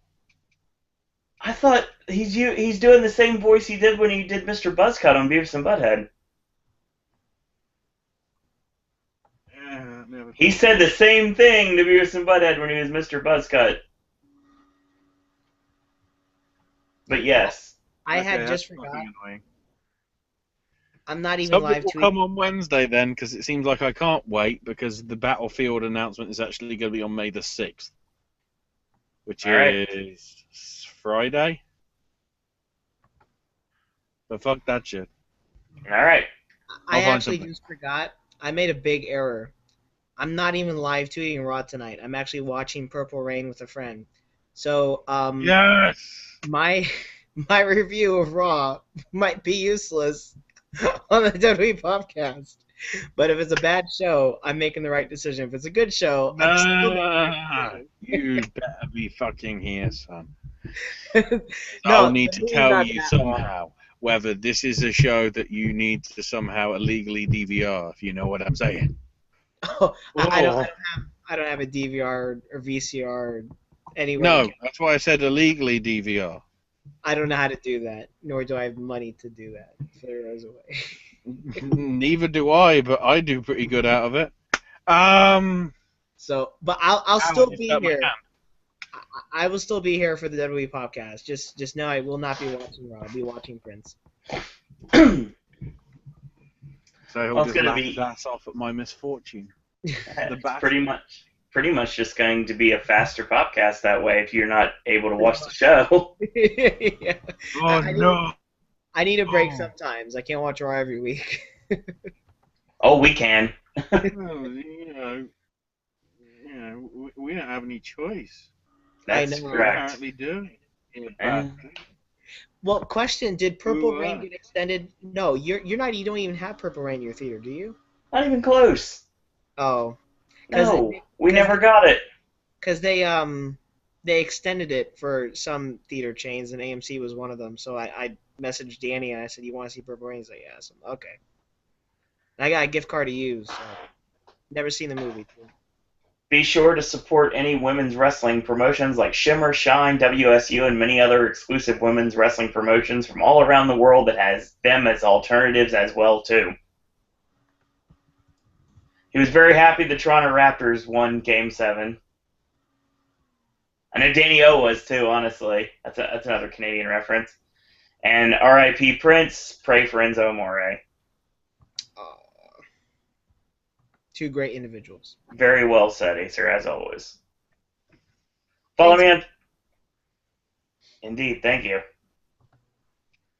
Follow me on Twitter at Sir Disney. Follow the Popcast Network at Popcast Network. Check out our Facebook fan page. It's under Popcast Network on Facebook. And we have a Zazzle store. There was a deal for 20% off. It's no longer available, so hopefully we'll get another deal very soon. Brand new Popcast Network Elite shirt. Just got it released today, so check that out if you'd like. And thanks to Will for coming up with the idea for the shirt itself. Damn, Owen, just take my money. Yes. So yeah, we got some really cool merchandise. If you want to check that out, if you want to get a shirt, a button, a sticker, just anything, show your support for the Popcast Network. If not, we do appreciate your views, your likes, your comments, your subscriptions, just sharing the videos, and just following our journey every Monday and Wednesday, all about wrestling, whenever we talk Halloween Horror Nights like we did the other night. And also for the regular segments on this channel, the original segments like Sip and Snack, and also when Random Tales joins us, as well as AJ's movie reviews and verses, and Gaming with Ash, as always. Thank you, everyone who's ever watched a video. We're now 3 years old here on the Popcast Network. We celebrated it at midnight last night during the Halloween Horror Nights podcast, and we can officially say now, welcome to year 3, and you ain't seen nothing yet. Trust me, this is going to be fun. Oh, yeah. Got a lot of good content coming this week. Gaming with Ash returns later this week. We also have a brand new Sip and Snack this week. Sip and the Snack. Stay tuned for more information on that. This Friday, AJ's movie reviews is Captain America. Finally, Civil War is coming, and we get to watch it. And we're also going to put some limited releases on that. Saturday video to be announced, as always, and Monday and Sunday, versus or cryptic comment. I just say it right way. Civil War. Pay attention. You probably know exactly what we're doing. Gamer with Ash returns next week after that, so you get 2 for basically in the span of less than 7 days. So yeah, get your bang for your buck when it comes to Ashley content. And we got a lot of great stuff coming. So thank you guys and girls out there for watching, whether live or in archive. And in a world where there are a billion wrestling podcasts, we're very pleased that tonight and once again you have chosen a podcast. Thanks everyone for watching. And until tomorrow, boys and girls, that's all we got to say about that. By the way, in case you were waiting for the ASMR thing, which I promised, even though it got cut off last week, just like WWE, I'm going to do the appropriate thing and disappoint you with the booking decision. Hermione sucked Harry's dick. The end.